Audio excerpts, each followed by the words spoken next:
Hello, this is Dr. Paul Cottrell, and I'm doing a recording on November 2nd to go over the news and to go over some of the supplements that I have on how to stack them to improve your health and slow down the aging process and boost up your immune system, especially during the fall and the winter season.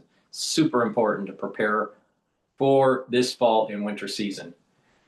We're going to go over the first news announcement is Trump's action in Nigeria. Warning of military action. Please go to my store, the-studio-reykjavik.com, and help support the work that I do by donating. You can donate through Stripe, PayPal, or Buy Me a Coffee. You can also be a paid member to my Patreon or Substack channel. You can follow me on TikTok and on the different channels that I have, like X and GETTR, YouTube, Brighteon, Bitchute, and Rumble. All the links are in the description of this video. Please subscribe. And if you want to support, please help by donating or being a paid member. All these videos are for free. I have thousands of videos for free to help to inform the public about certain things that I think are important for you to know. Thank you for joining. I greatly appreciate it. Please go to my store and get the great supplements that I offer. Prepare for the fall and the winter season and mitigate any issues that may arise. A great way to do that is to get the Max 35 or Cleanse. Cleanse is 30 parts per million. Max 35 is 35 parts per million. Take a teaspoon a day every day, swish it in your mouth, gargle about 20 seconds, and then swallow it. What this will do is boost up your immune system. How does it work? This will improve the oral cavity and the oral pharynx, help to maintain the mucosal barrier, and help the health of your epithelial cells. And that way, your innate immune system is boosted up. This is a great way to slow down the aging process because the less that you're sick, then the less your body has to heal.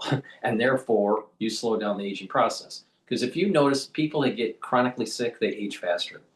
Now, during this fall and winter season, if someone around you or yourself is not feeling well, take a tablespoon or two a day, and then go back to your maintenance dose once everything's all better. But if everything is fine, take a teaspoon a day every day. I've been doing this protocol for 5.5 years. Please go to my store, the-studio-reykjavik.com, and get the structural nano silver soaps. These are very high quality soaps. Use them every day, but especially during the fall and the winter. Why? Because it neutralizes. You can get it in peppermint, lavender, lemongrass, and also in charcoal tea tree. Very high quality soaps. Get a few bars for your household. They're also great for gifts during the season, the holiday season. So please go to my store, use discount 5, all caps, discount 5, and you get $5 off. Let's go to Fox News. All right, well, we're going to begin this morning with a Fox News alert. President Trump ordering the Pentagon to prepare for possible fast military action in Nigeria. Its country fails to crack down on the mass killing Christians. Rebecca Castor joins us live from Washington, D.C. with those details. Rebecca, good morning. Rachel, good morning. Yeah, President Trump is not mincing words here. This is what he said on Truth Social yesterday. If the Nigerian government continues to allow the killing of Christians, the USA will immediately stop all aid and assistance to Nigeria and may very well go into the now disgraced country, guns blazing, to completely wipe out the Islamic terrorists who are committing these horrible atrocities. I'm hereby instructing our Department of War to prepare for possible attack. If we attack, it will be fast, vicious, and sweet, just like the terrorist thugs attack our cherished Christians. Secretary of War Pete Hegseth got the message and says the Department of War is preparing for action. The response comes as the persecution of Christians in Nigeria has reached crisis levels. Islamist militants have burned down churches and Christian schools. And international civil rights groups estimate more than 50,000 Christians have been murdered in the country since 2009. But the president of Nigeria claims the reports of violence are misleading and says on X the characterization of Nigeria as religiously intolerant does not reflect our national reality, nor does it take into consideration the consistent and sincere efforts of the government to safeguard freedom of religion and beliefs for all Nigerians. and our administration is committed to working with the United States government and international community to deepen understanding and cooperation of communities of all faiths. President Trump also recently redesignated Nigeria as a country of concern after former President Biden removed it from the list in 2021. Rachel, Charlie, and Grant, back to you. All right, Rebecca, thank you very much. Thank you, Rebecca. Well, it's really hard to tell what's going on. We understand that they are Muslim rebels of sorts. There's all kinds of unrest in these countries, and it's not just in Nigeria. It's in Sudan, it's in Chad, it's in the Congo. I mean, it's all over Africa, and it's out of control, and it is very targeted at Christians. You look at that number in just one country, 50,000, and then he says, well, there's no targeted attack. It's kind of crazy, but we've been hearing this from groups like Boko Haram since the Obama days. Remember when they kidnapped those girls, and there was this whole campaign to bring back the girls, and many of those girls are still in captivity. This is a gentleman named Paul Adamu. He is Nigerian. He is a Christian, and he was kidnapped by Boko Haram. And this is what he had to say in an op-ed with Fox News recently. He said, "These are not random acts of violence. They are systematic, coordinated attempts to erase Christian communities from the region. As someone who has walked through the burned villages and prayed with survivors, I can tell you the reality is even worse than the statistics suggest. The United States and other Western nations cannot look away. They have both the moral obligation and the diplomatic tools to press Nigeria towards real accountability." By the way, he is also going to be on our show later on today, and we'll hear from him directly. And the thing that I love about that, the tweet, the message by President Trump is that we talked last week about the done row doctrine, how President Trump is concerned more about his own backyard, which is way smarter than gallivanting all around the world. But the other thing is you can use that pulpit as a way to put your foot down and scare the living bejesus out of foreign countries where they are doing things like this. Yeah. And it's part of the anything is possible doctrine, or the daddy's home doctrine, where people are actually afraid. They recognize he really will make good on all of his promises, and that tends to sort of inspire peace, and we've seen it around the world. I love the way you said earlier when we were talking about this before the show started. I said, well, I think all the actors in there are bad. I mean, these are factions, military factions fighting against each other, and these civilians are sort of caught in it. And Charlie said, well, it's just that's what President Trump does. He just says, knock it off, or I'm coming up there. Don't make me come upstairs. It's a great point, but the important part about it is we are seeing President Trump's peace through strength in action, because there's soft power, the trade that has gotten so much accomplishments, but then there's a hard power, and that's the threat of guns ablazing. And look, if he does go guns ablazing, it's going to be a limited strike, precision. It's not going to be some starting a war. We've seen this before. He's done that. We'll see what happens. But at the end of the day, Nigeria's on notice now. And I went this morning to the United Nations Twitter feed. I'm like, I wonder if there's anything about Nigeria, about Christians. Nothing. You can find condemnation of the drug boats being taken out in the Caribbean by the UN, but you won't see that. Very interesting That's thing. very fascinating. Yeah, I'll keep watching. I'll bring it to our viewers if we see it. You might be the only one on the UN. Twitter handle. You can follow the UN for the rest of it. This is what they're supposed to do. They're so absent. Hey everyone, I'm Emily Campagno. Catch me and my co-host Harris Faulkner and It's about time that America actually came to the international community and say enough is enough. If you're going to harm innocent bystanders, we're going to kill you. If you're going to try to invade our nation, we're going to kill you. If you're going to try to dump a bunch of drugs into our nation and the youth starts to lose productivity and lose their lives, we're going to kill you. Yeah, what's wrong with that? It's about time America has a leader. Please go to my store, the-studio-reykjavik.com, and get the Ubiquinol. Ubiquinol is the most bioavailable form of CoQ10 that you can get. You can't get anything better than this. Ubiquinol will soak up free radicals, help the health of your mitochondria, so you have more ATP. So you have more energy, the cells will perform better, and ubiquinol will help to protect your neurons. And that's super important because the aftershock of 2020 crisis will produce many different pathologies, but one of those pathologies one of the pathologies will be a acceleration of neurological problems, gait issues, balancing issues, cognition. 30% of the people that are 40 years of age or older within the next 5 years, 30% within the next 5 years will get early onset, could get early onset of dementia. 30%. So that means if you know someone that's 40 years of age or older, within the next 5 years, 30% of them, you're going to notice have cognitive decline. That's an awful lot of people. Now, I haven't done the calculation exactly how many millions in the United States that will be, but it's a lot. 30% of those, 30% of that 40 plus that will get early onset of dementia or have neurological problems.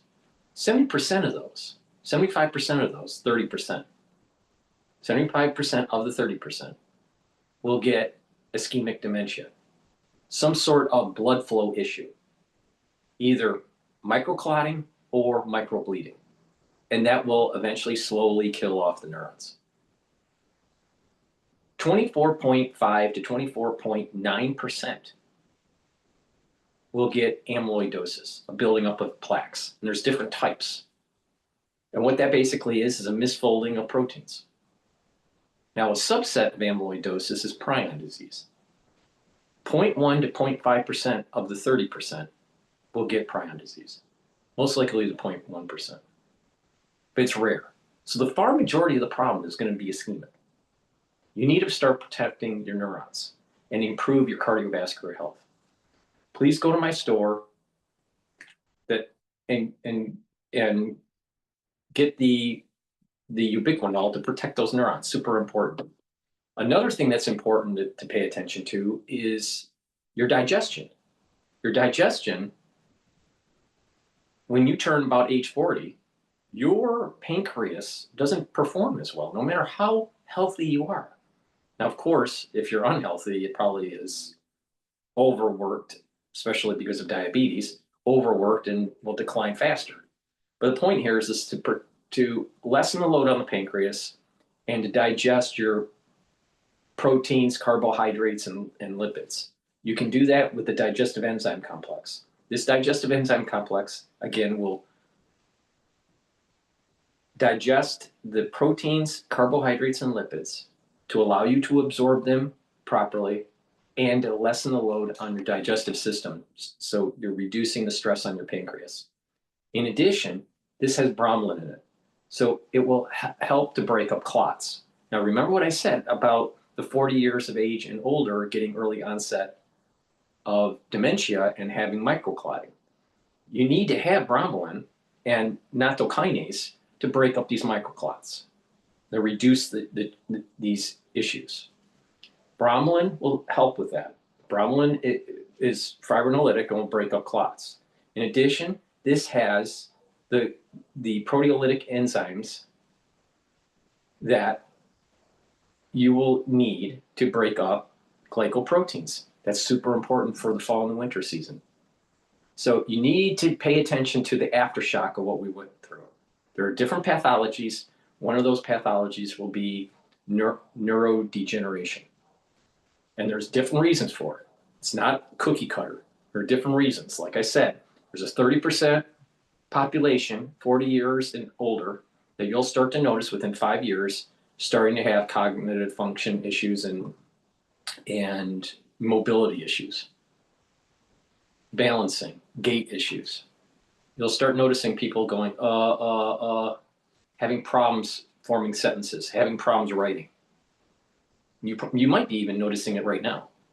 You need to start protecting those neurons and be cognitive of the different probabilities. 75% of the 30% will get ischemic dementia. 24.9% amyloidosis. There's different forms of it. And 0.1% will get prion disease. So everyone that's so focused on prion, don't worry about the prion. It's low probability. What you really need to focus on is the ischemic and the amyloidosis. Now, yes, prion disease is a subset of amyloidosis, but it's rare. So please go to my store, the-studio-reykjavik.com, get the digestive enzyme complex, and get the ubiquinol. Ubiquinol protects your neurons and helps the health of your mitochondria and boosts up those energy levels. Digestive enzyme complex is going to help you to digest those proteins, carbohydrates, and lipids, help to break up clots because it has bromelain in it, and it has the proteolytic enzymes to break up glycoproteins, which is super important during the fall and winter season. Please use discount 5. You get $5 off any orders. And that's a great way to save some money. Pay attention to what I have to say, and you will mitigate the problems. All right, voters, head to the polls. Let's listen to Live Now. Good morning, everyone, and welcome in here on Live Now from Fox. The time is 7:57 on the East Coast and 4:57 on the West Coast. My name is Josh Breslow, and I'll be here with you for the next several hours to bring you all of your top stories and live events from across the country and across the world on this Sunday. Important to note, of course, daylight saving time for many people did come to an end here. So hopefully you're looking at the clock and you were able to wake up on time for wherever you do have to be. On the right-hand side of your screen, you can see several live images there. We do have New York City. We also have Atlantic City, New Jersey, as well as Lynchburg, Virginia, because we are following 3 very important races as Election Day is Tuesday. The first one that so many people are talking about here is over in New York City. Take a look at your screen at the candidates here. As in the race for New York City's mayor there, Democrat Zoran Mamdani is leading in the polls, followed by independent Andrew Cuomo and Republican Curtis Sliwa. All 3 candidates have been on the campaign trail throughout the weekend, and we have been bringing you their various news conferences. All that we must do is believe together, stand together, struggle together, and we can win that future. A future that we can not only afford, but the future that we have long deserved. The divisiveness has come from Zoran. Doesn't that sound like a socialist?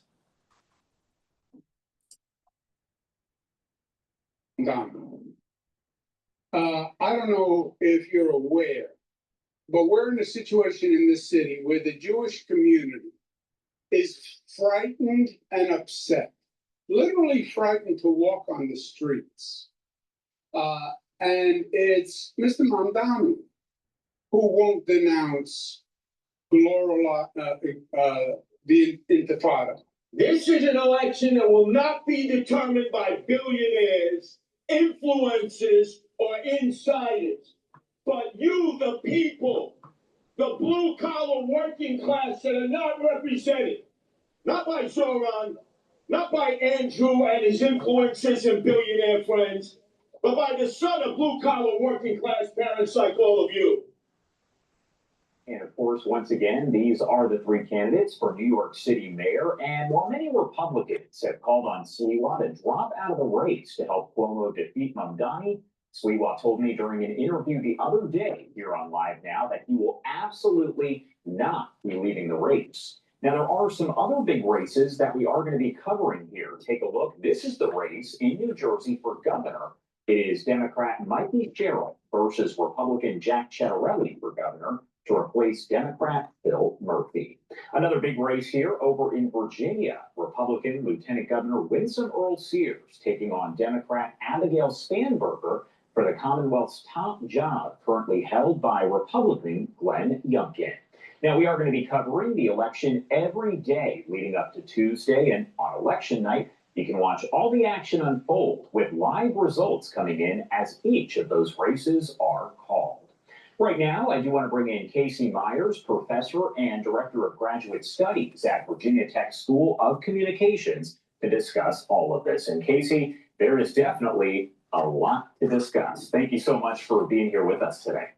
Thank you for having me.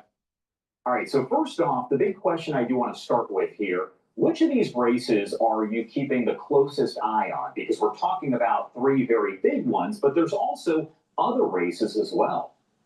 Right. So these three, I think, are all equally important because of the different kind of precursors, I think, to the 2026 midterm elections. And so what we're seeing in these elections is a discussion really around, how strong is Trump and the Republicans going forward, and what should Democrats do in order to really be able to kind of navigate politics in this post-2024 world. So there's some that say Democrats should offer a real alternative to MAGA Republicanism and go more progressive. And then there are those who say that Democrats should be more moderate in their stances. And we're seeing that play out really in all three of these races. What is going to be that narrative going forward? And can Democrats defeat Republicans in these states, which they are blue states and traditionally go Democrat, but are they going to be more competitive than we anticipate? And what does that mean for Trump and the Trump agenda going forward and for the midterms?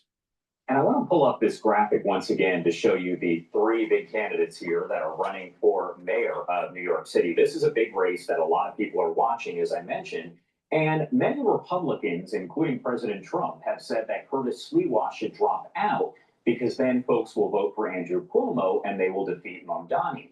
Do you think Curtis Sliwa dropping out, which he says he wouldn't do, would actually have an impact on the race overall? Well, he has definitely been seen as a spoiler, not as a candidate that could really win the election. And this was something that went on earlier.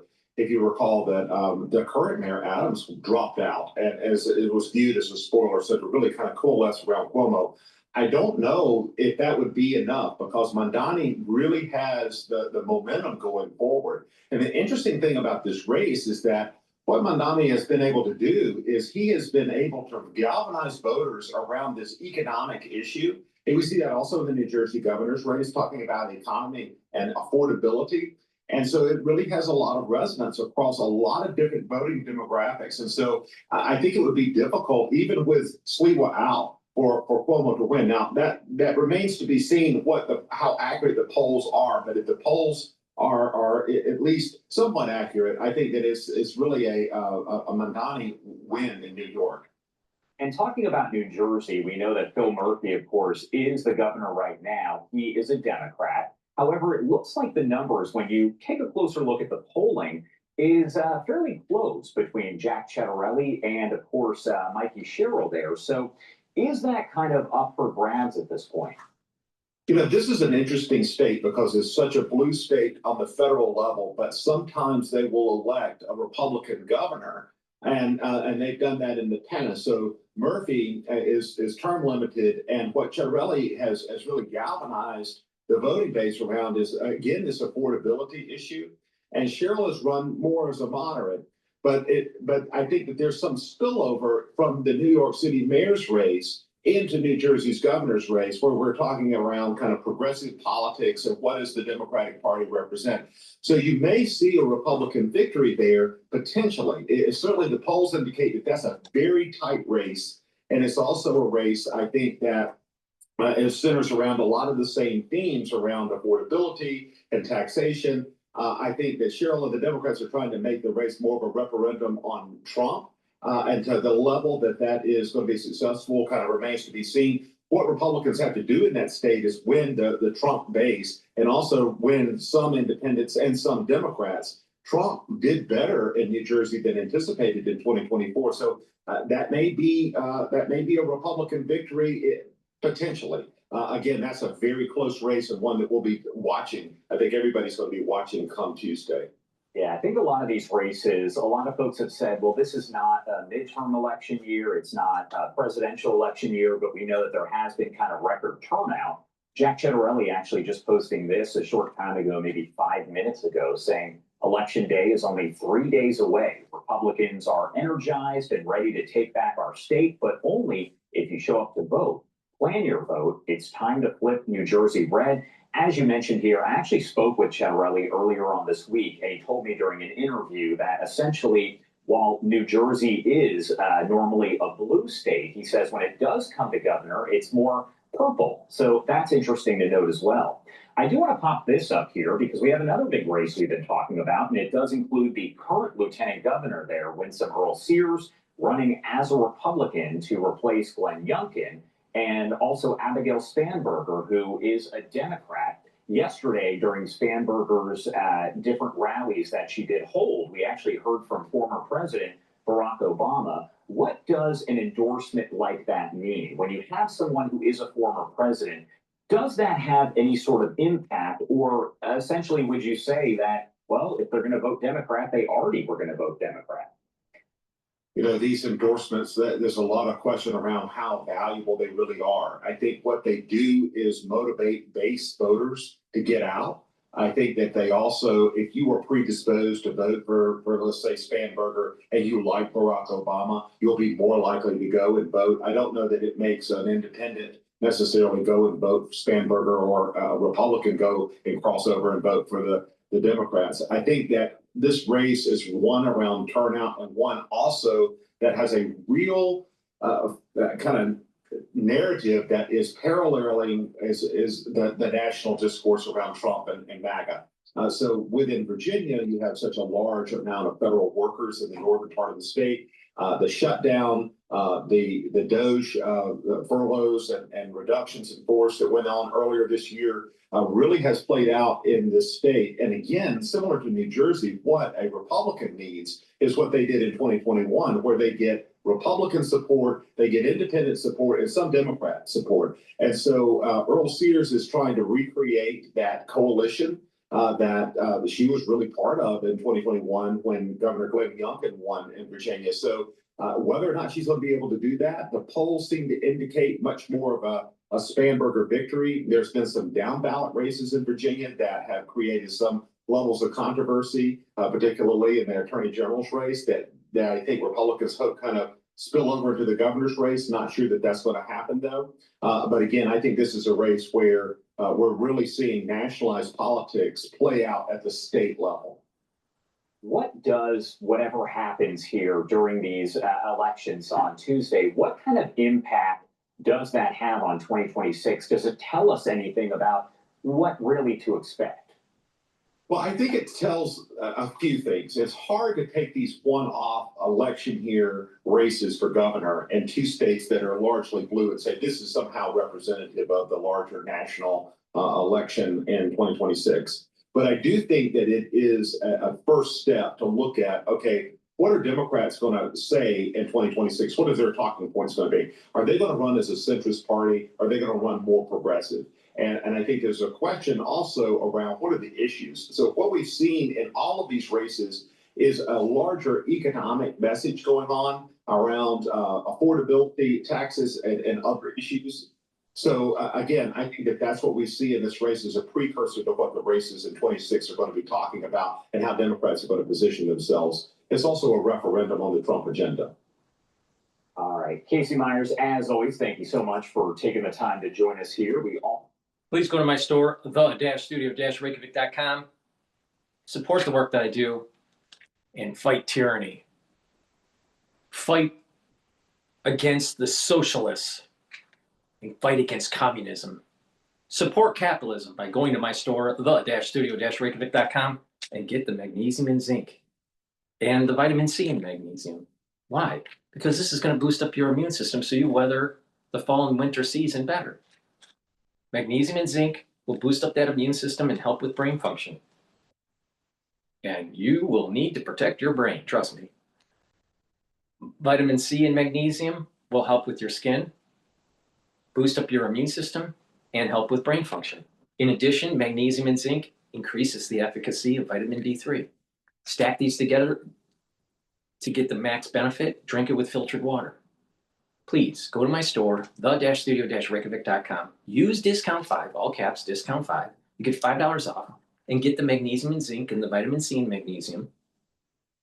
Boost up that immune system and be prepared for the fall and winter season. And if you take this regularly, you're slowing down the aging process. Why? Because you're improving your brain function. You're improving the health of your skin. And you're boosting up your immune system. please go to my store, the-studio-reykjavik.com. Let's go to Mark Levin's. See if we're going to have a heart attack.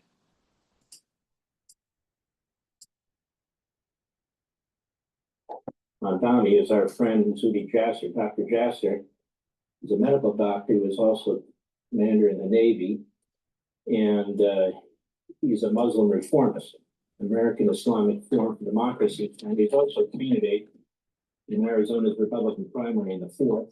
Boy, would he be a great contribution to the House of Representatives to offset somebody like a Tlaib or Omar and explain really what the faith is supposed to be. But that aside for now, Zudi Jasser, so we've got this Zorhan Mamdani running, and they're actually people in newspapers who call themselves moderate Muslims are saying that guy doesn't represent me. Now, the fact of the matter is he's being funded by the most radical organizations in America. He's being supported by Democrat Party operatives, even though nobody's actually talked about that.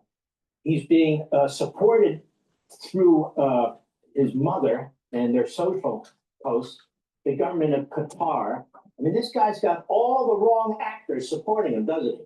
Absolutely. And I'm so glad you're talking about all this, Mark, because it's not just about a deep blue city. It's not just about, New York City and a radical Islamist, but this is part of the global operation of the red-green axis or the Marxist jihadist axis.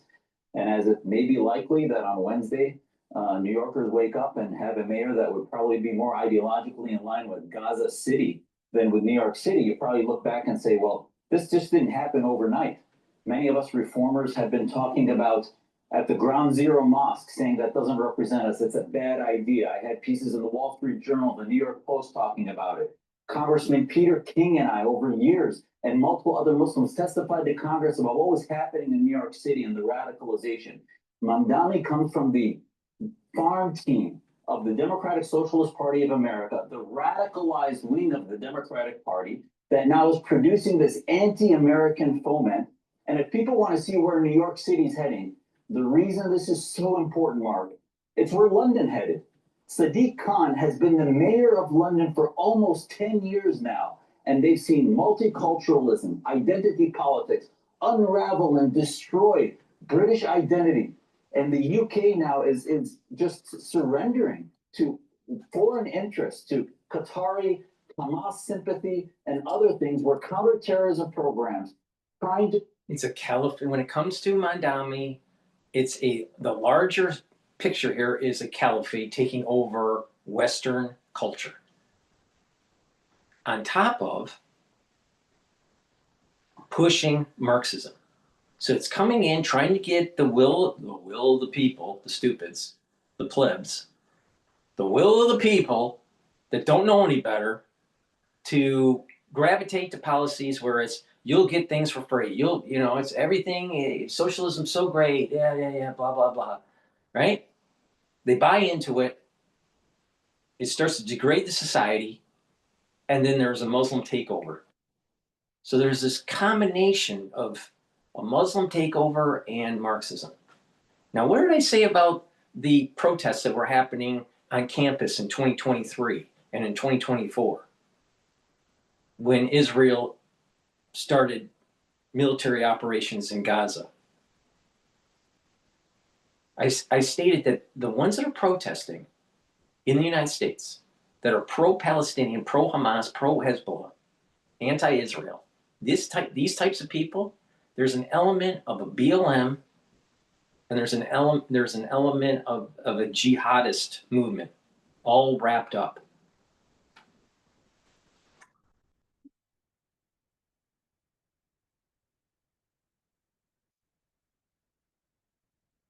Preserve their city, their country, have been dismantled by a Muslim mayor who's Islamist, not just a Muslim, but an Islamist ideologue. And that's what it's about. And that's what Ilhan Omar, Rashida Tlaib, and so many others of these democratic socialist America are trying to do and put into deep blue cities, and why we need to pay attention to this. And isn't it interesting? The biggest communist regime on the face of the earth is pouring money into this country, into our colleges and universities, buying as much land as they possibly can, trying to influence our media with different types of trips and so forth, influencing basketball and sporting events. Then probably the wealthiest Islamist regime, Qatar, is pouring even more money into our colleges and universities, into our businesses, into our politicians and law firms and so forth and so on. And at the same time this is going on, in the shadows, we have this Linus Arsour, we have the Soros money pouring in, with Tides Foundation, Ford Foundation, Rockefeller Foundation. The irony of Rockefeller and Ford and McCarthy and the rest of these guys who were capitalist titans, now their money is being used to fund communism, socialism, and Islamism. So we're getting it in every direction, aren't we? We are, and the radicalization has come full frontal, and there's nothing holds barred. The imams he's working with are radical imams that were radioactive post 9/11. Siraj Wahhaj, who I back in the 90s stood up and said that this guy is a radical that wants to replace the Constitution with the Quran. Mamdani just a couple of weeks ago was taking pictures with Siraj Wahhaj, who is a radical, and now it seems to be normal. No, that's not normal, and it's going to erode our country, and we need to flip the script, and that's why I'm running for Congress, is because I think we need to flip the script, and I can confront these ideas. So many others can confront that. Our Clarity Coalition includes Muslims, non-Muslim, Jews, Christians, Hindus, and others that are American first and reject political Islam, reject socialist, far-left extremist ideas, because we want to save the West. And this is what we can learn from what's happening in New York City. A Republican might never be able to win New York City, but what we can do is create coalitions where it doesn't go from de Blasio to worse, but actually goes to more of a centrist type politics so that we can defeat these ideas more early on, which we've been asleep at for so many years. Click here to subscribe to the Fox News. America needs to wake up. Western culture is being attacked. It's being attacked by the BLM movement. It's being attacked by an Islamic takeover, aka Mamdani. And it's also being attacked by Marxism. These educated elites that think that socialism is the better way to go.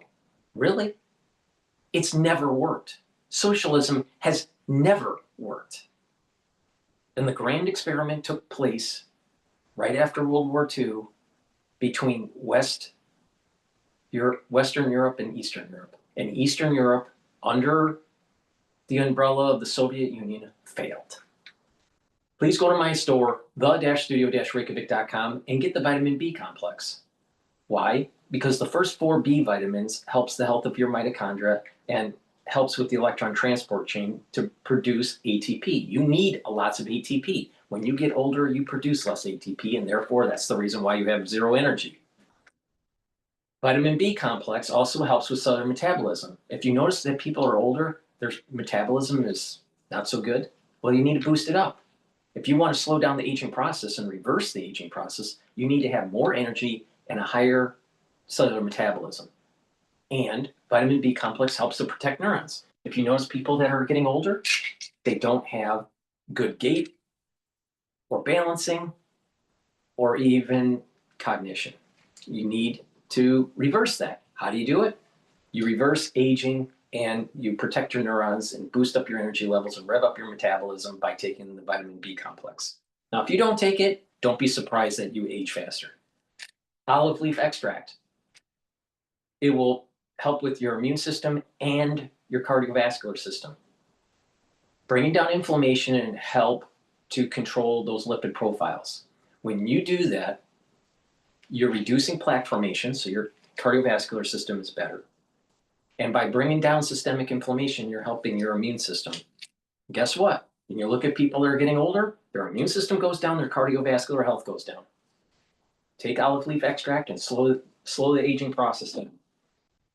Please go to my store and get the dual purpose deodorants. These will help to detoxify your body and help you to smell good. They're for males and females. You can get it in peppermint, lavender, and tea tree or in citrus. It has no aluminum, no baking soda. It's made from essential oils from the Himalayas. All natural, very high quality ingredients. They'll help to detoxify your body and you use it as a daily deodorant. And detoxifying your body is super important, right? Another great way to detoxify your body is taking zeolite. Zeolite will get rid of heavy metals, toxins, and chemicals, including PFAS, And zeolite will bind to those toxins and chemicals and allow you to urinate them out within 6 to 8 hours. Take 3 small drops underneath your tongue, drink the filtered water, detoxify your body every day. When you do that, your immune system, your endocrine system will perform better. Even your brain function will perform better. Why? Because you're getting rid of toxins that are causing problems with your different tissues. Take the zeolite every day and detoxify the body. Please use discount 5 and you get $5 off any order. Why? Because I know that people want these products, but sometimes they can't afford them. So use the discount to help with the affordability. But if you take these and you stack them the way I'm telling you to, you are going to boost up your immune system and help with your other organ systems and slow down the aging process. This is what I do every day. So please go to my store, the-studio-reykjavik.com. All right, let's go to Times Radio talking about the Huntingdon train attack.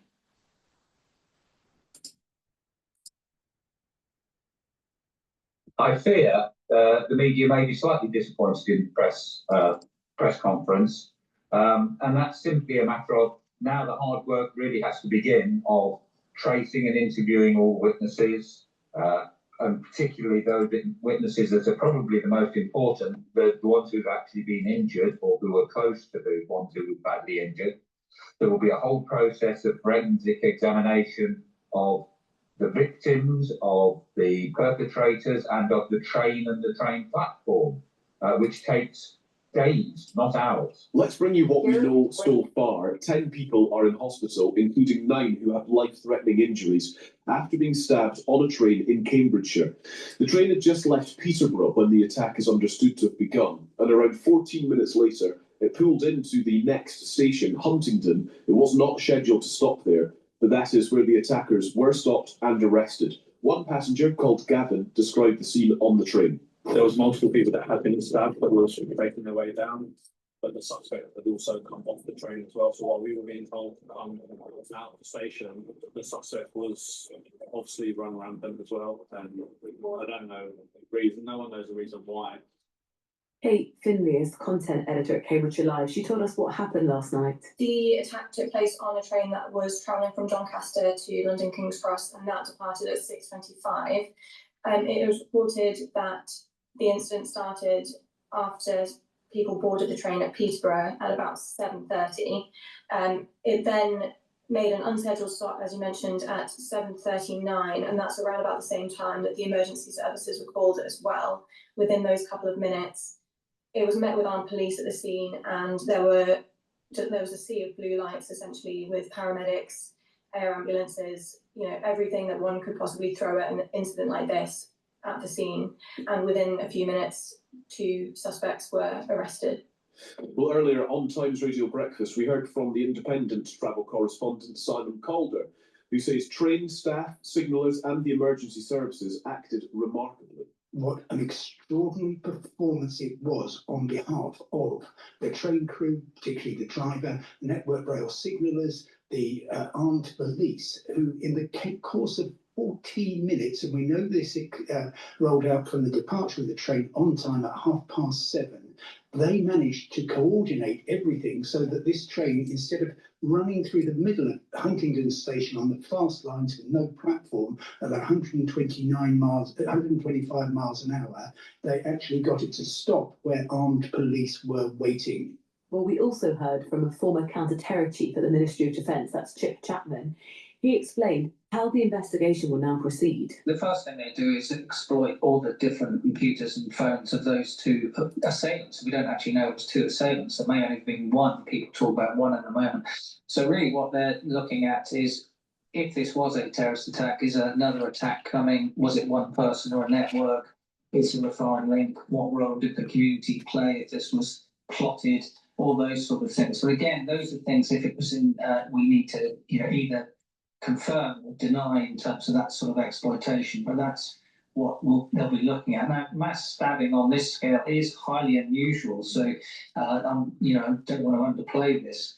There doesn't also appear to be any sort of a notion of decapitation, which often you find with these bladed weapon attacks, if they were to be terrorist attacks. Well, the British Transport Police are leading the investigations. We understand they're to give an update shortly on the attack.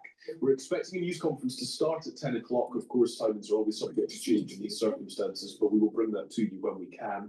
Let's speak now to Stephen Roberts, former Deputy Assistant Commissioner at the Metropolitan Police. Good morning, Stephen. Good morning, Callum. May I ask, first of all, if there's any formula or any option of predicting what ability to predict what might be happening, what update we could expect from the police at 10 o'clock? Would they give an update if they didn't have an update, if you see what I mean?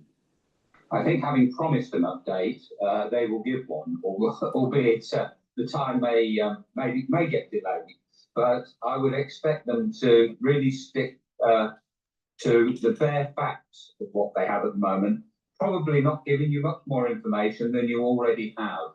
And that's because the investigation into this incident is at a really very early stage, and they will want to be very careful not to give information which later turns out to be incorrect, and not to give information which may turn out to be cause for a fair trial not being able to take place.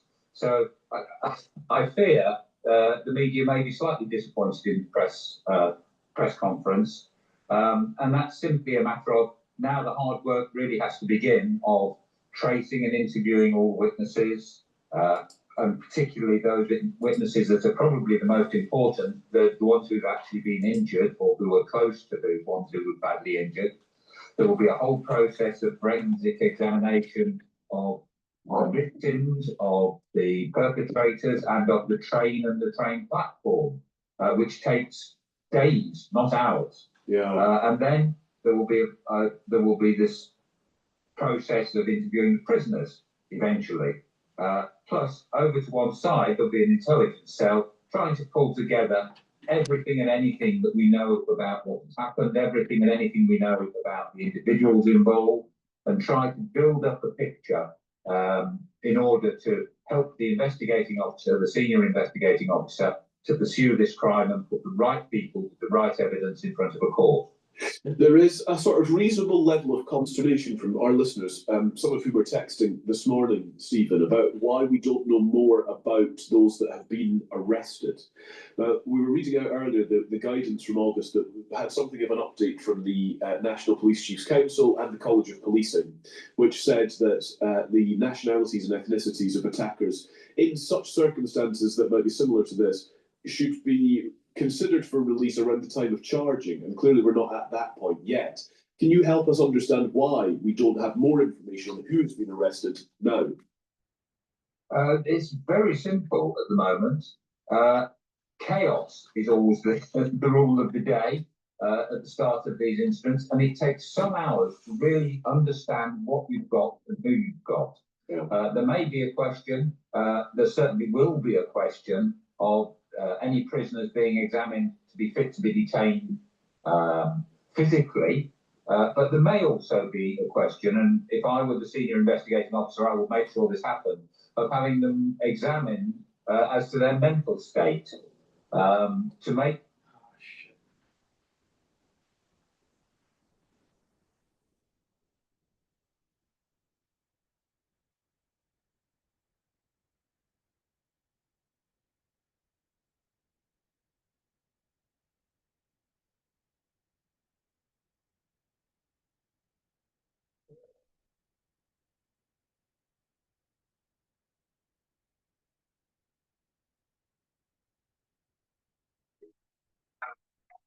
How individuals are, where they come from, why they're doing it.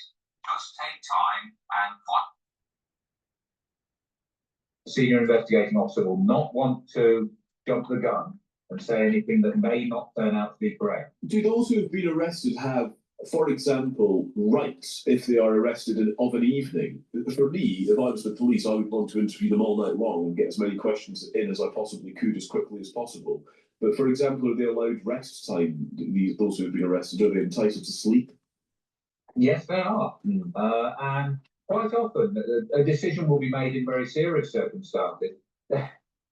It will sound odd, but this will have been traumatic for the people who perpetrated the crime as well. Wow. So the advice of the doctors and the psychiatrists will be very important in making sure that interviews take place at a time when the person being interviewed actually has a good chance of defending himself if he wants to defend himself. And the investigators, the interrogators, will have a good chance of having a profitable interview where they actually learn about what's happened. Because all of this, we have to remember, has to end up in a Crown Court. Yeah. It's just quite, you're right, of course, that the justice must be done, but it's always astonishing to hear that those who have been arrested in the aftermath of something atrocious may, they have that level of right to sleep. But I take your point that, in fact, that could enhance the quality of evidence that is given in that regard. Stephen, just a final one for you. And it's so interesting getting your insight on this. The response from the emergency services seems to have been really quite remarkable. In fact, we were told by the local MP on this programme earlier that just last week police had been practising for this sort of event, actually. What is your consideration as to safety and security on trains, which I think a lot of people listening to this will be wrestling with this morning, that it sounds horrifying and scary. It sounds scary indeed, and I'm very glad I wasn't on that train. Yeah. But I think the incident last night demonstrates that the police service as a whole has very good plans, is rehearsed, ready for these sort of incidents and many other sorts of incidents too. And when necessary, all those plans can be brought together very quickly to get the right number of people in the right location with the right equipment, the right guns, is what it comes down to deal with the problem that's in front of them. But I don't think we should forget that none of this would have been possible had the train operating company and the driver and a huge number of other staff, including health staff, all have come together as part of this plan. It seems like everybody did the right thing last night, and I think we should be very grateful as the public about that. Indeed. Stephen, thank you so much. Thanks for your time. It's good to speak to you. That's Stephen Roberts, who's a former Deputy Assistant Commissioner at the Metropolitan.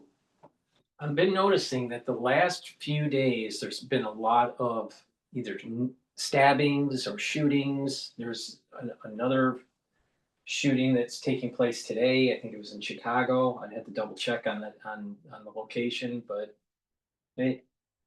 society is devolving. And again, it goes back to God, country, and family. You lose those pillars and things start happening. Please go to my store, the-studio-reykjavik.com. Get the complete multivitamin. This has the multivitamins that you need for proper enzymatic activity, so your cells perform better, and therefore if your tissues are performing better, you're slowing down the aging process, and your body is more efficient. Also, stack it with the probiotic. I have it in veggie cap or in powder. Both are very high quality, and by taking it every day and drinking filtered water, you're going to improve your gut biome. You're going to be able to absorb your nutrients better. You're going to have better metabolism. You're going to improve your gut biome, and the mucosal layer will be thicker. Your concentration of IgA, which is an antibody, will increase. Your immune system will be better.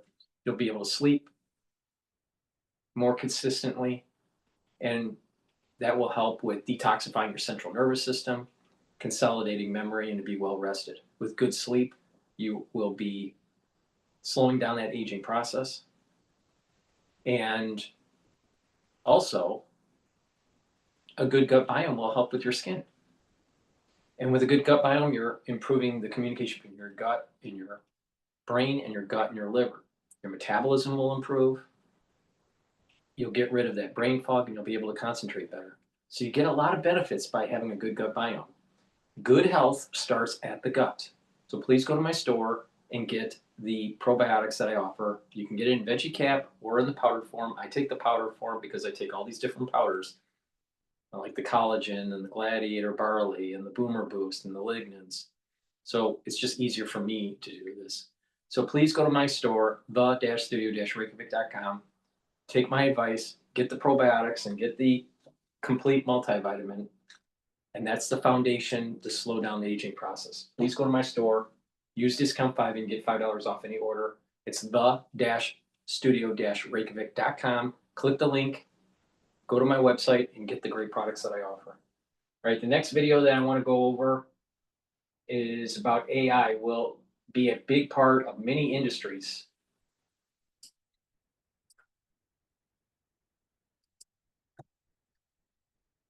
Janali Bassett. So, I mean, listen, I gotta be honest with you, Janali.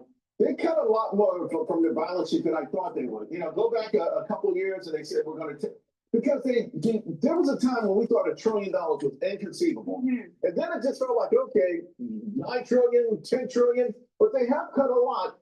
Is it okay now in your mind for them to say, okay, we're done with QT? Yeah, well, they kind of need to, don't they? And they've needed to, as you saw from short-term financing rates.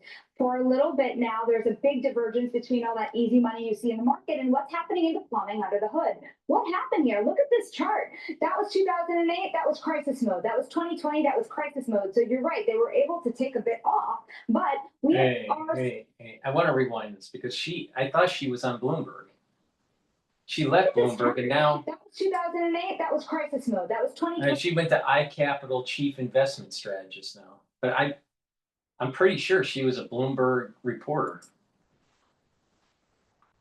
It was crisis mode. So you're right. They were able to take a bit off, but we are still elevated. And that tells you that this is still a market that has been a little addicted here to a Fed backstop, to Fed support. And you can't really see a market functioning without it, especially when you think about the dynamics of the treasury market, when you think about what the national debt load is, when you think about how much the treasury has to rely on issuance at the front end of the curve. They can't afford problems at the short end of the curve. So then this number is bound to start to go back higher at some point, you're saying? Well, we'll see about that. At the very beginning here, it's the tightening cycle is one big moment, right? One step at a time. Let's hold the brakes here. Let's talk about the K-shaped economy. We had a great conversation about that earlier, and of course, how bifurcated the economy is. From the conference board, last time we heard from them, consumers making less than $75,000, their confidence fell. Those making more, they had a great increase, the largest increase, particularly those making $200,000.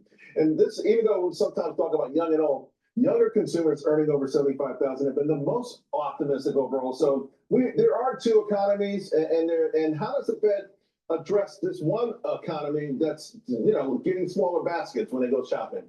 This is one of the hardest things to really grapple with at this moment. Will rate cuts help the lower end of the economy, the lower income consumer? Let's think about it for a second here. Shelter costs have remained enormously elevated. And unless the longer end of the curve, that 10-year yield comes down, how much relief, Charles, can you really get? And at 30, are you surprised how much it's come down so far? You know, I am. And I think one big question we have is how much more it could go, because we still see mortgage rates well above 6%, well above 6%. There hasn't been a whole lot of activity unlocked on the heels of that. You want it to come well below 6%. We need a 5 handle. We need a 5 handle. Yeah. We need a 5 handle. Let's talk about earnings, right? So this is the winners of today. Almost everyone in these stocks are up. And two things, earnings and AI.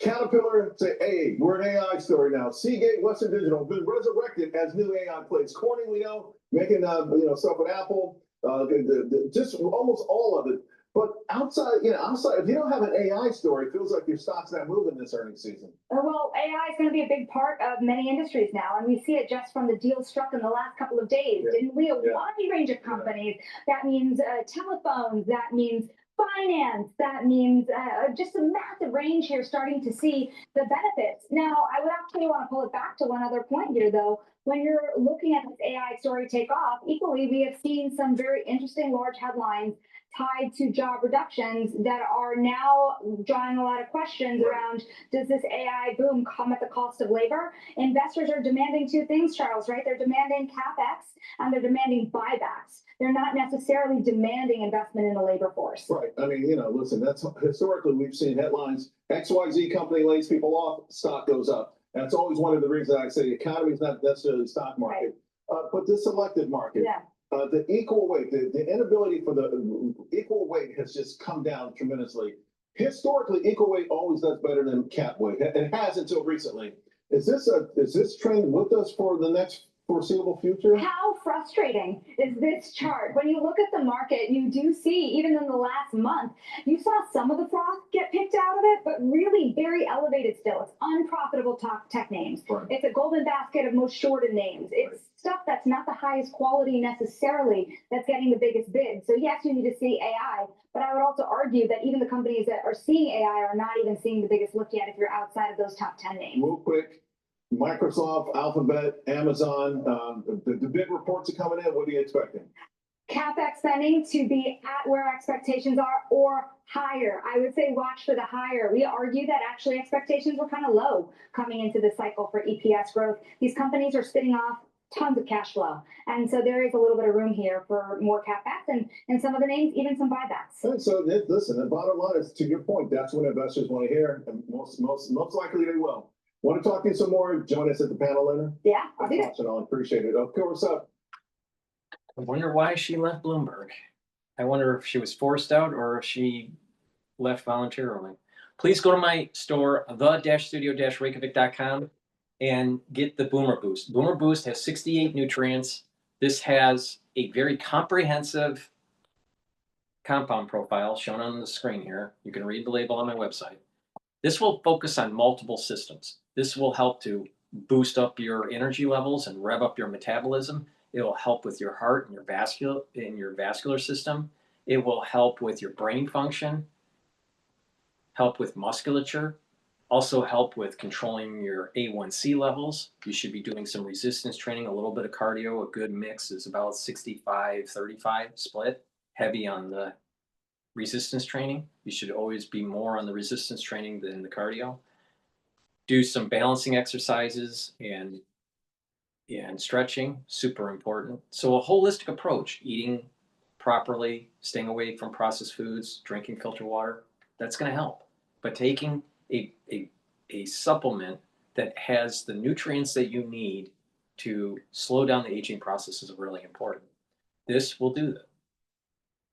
This is a month's supply. You mix it with soft foods, filtered water, a smoothie,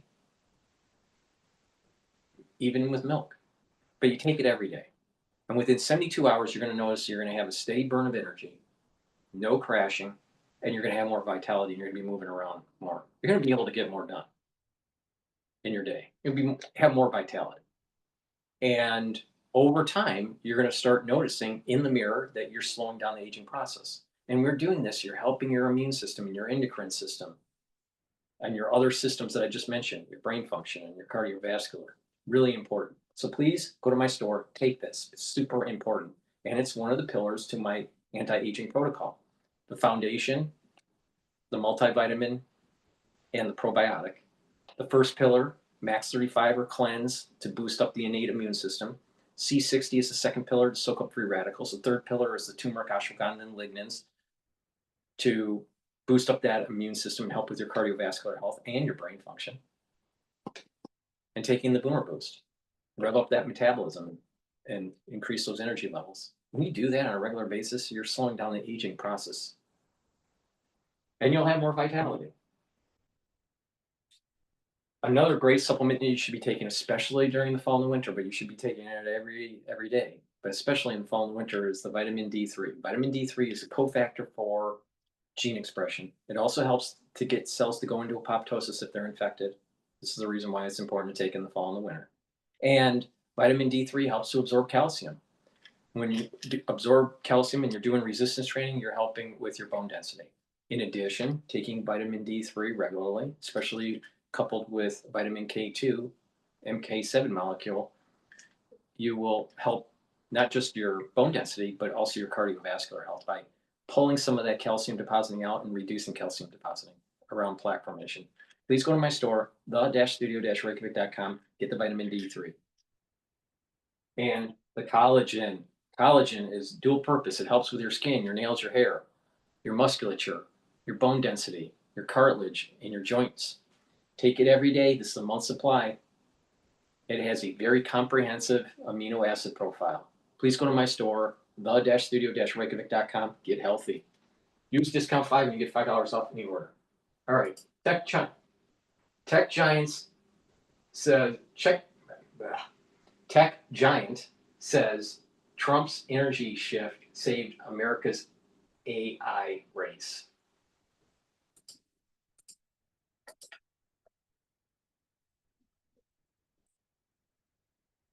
OpenAI is warning that China could surpass America in the AI race. Madison Allworth is at the AI conference in Washington. Madison, why does OpenAI say that we're in danger of losing? They're saying that because they point out that we are not producing new electricity capacity as quickly as China. And that energy is so important for AI. So in that brief that was sent to the federal government, they warned that China is producing new electricity capacity about 10 times faster than the United States. And so because of that, they're calling on the federal government, the administration, to work with the private sector to build 100 gigawatts of new energy capacity annually. To put that in perspective, they say that in 2024, the US created just 51 gigawatts of new electricity. We're here at GTC, so NVIDIA CEO Jensen Huang, he told reporters at this conference that the industry would have been in a much more difficult position if President Trump had not won in November and changed the direction of federal energy policy. He noted that the past policy was to cut back on energy and to hope that the economy would still grow. He said that just didn't make sense. So when I asked him about OpenAI's call, this proposal for 100 gigawatts, he was much more optimistic than the chatbot company, but he did agree with the need for more energy capacity. Can we beat China in the AI race with our current electricity output?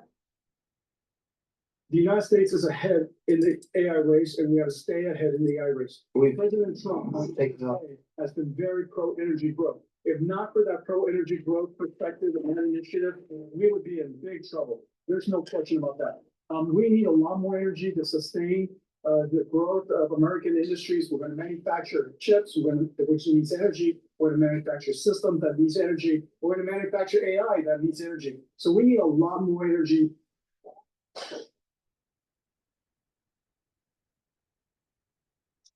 So one other thing to note that Jensen Huang said, Stuart, that I think is so important, is that other countries might be producing more electricity, but the US has some of the most energy efficient AI. So we can do more with less. Stuart? Good. All right, Madison, thank you very much. It's not just, it's not, you know, another thing is it's not just building out the grid and producing more electricity capacity for AI. It's also for a manufacturing base. And the more electricity you have, the cheaper it's going to be. So if you are complaining about energy costs, you better start producing more energy. Oh, we got to save the planet.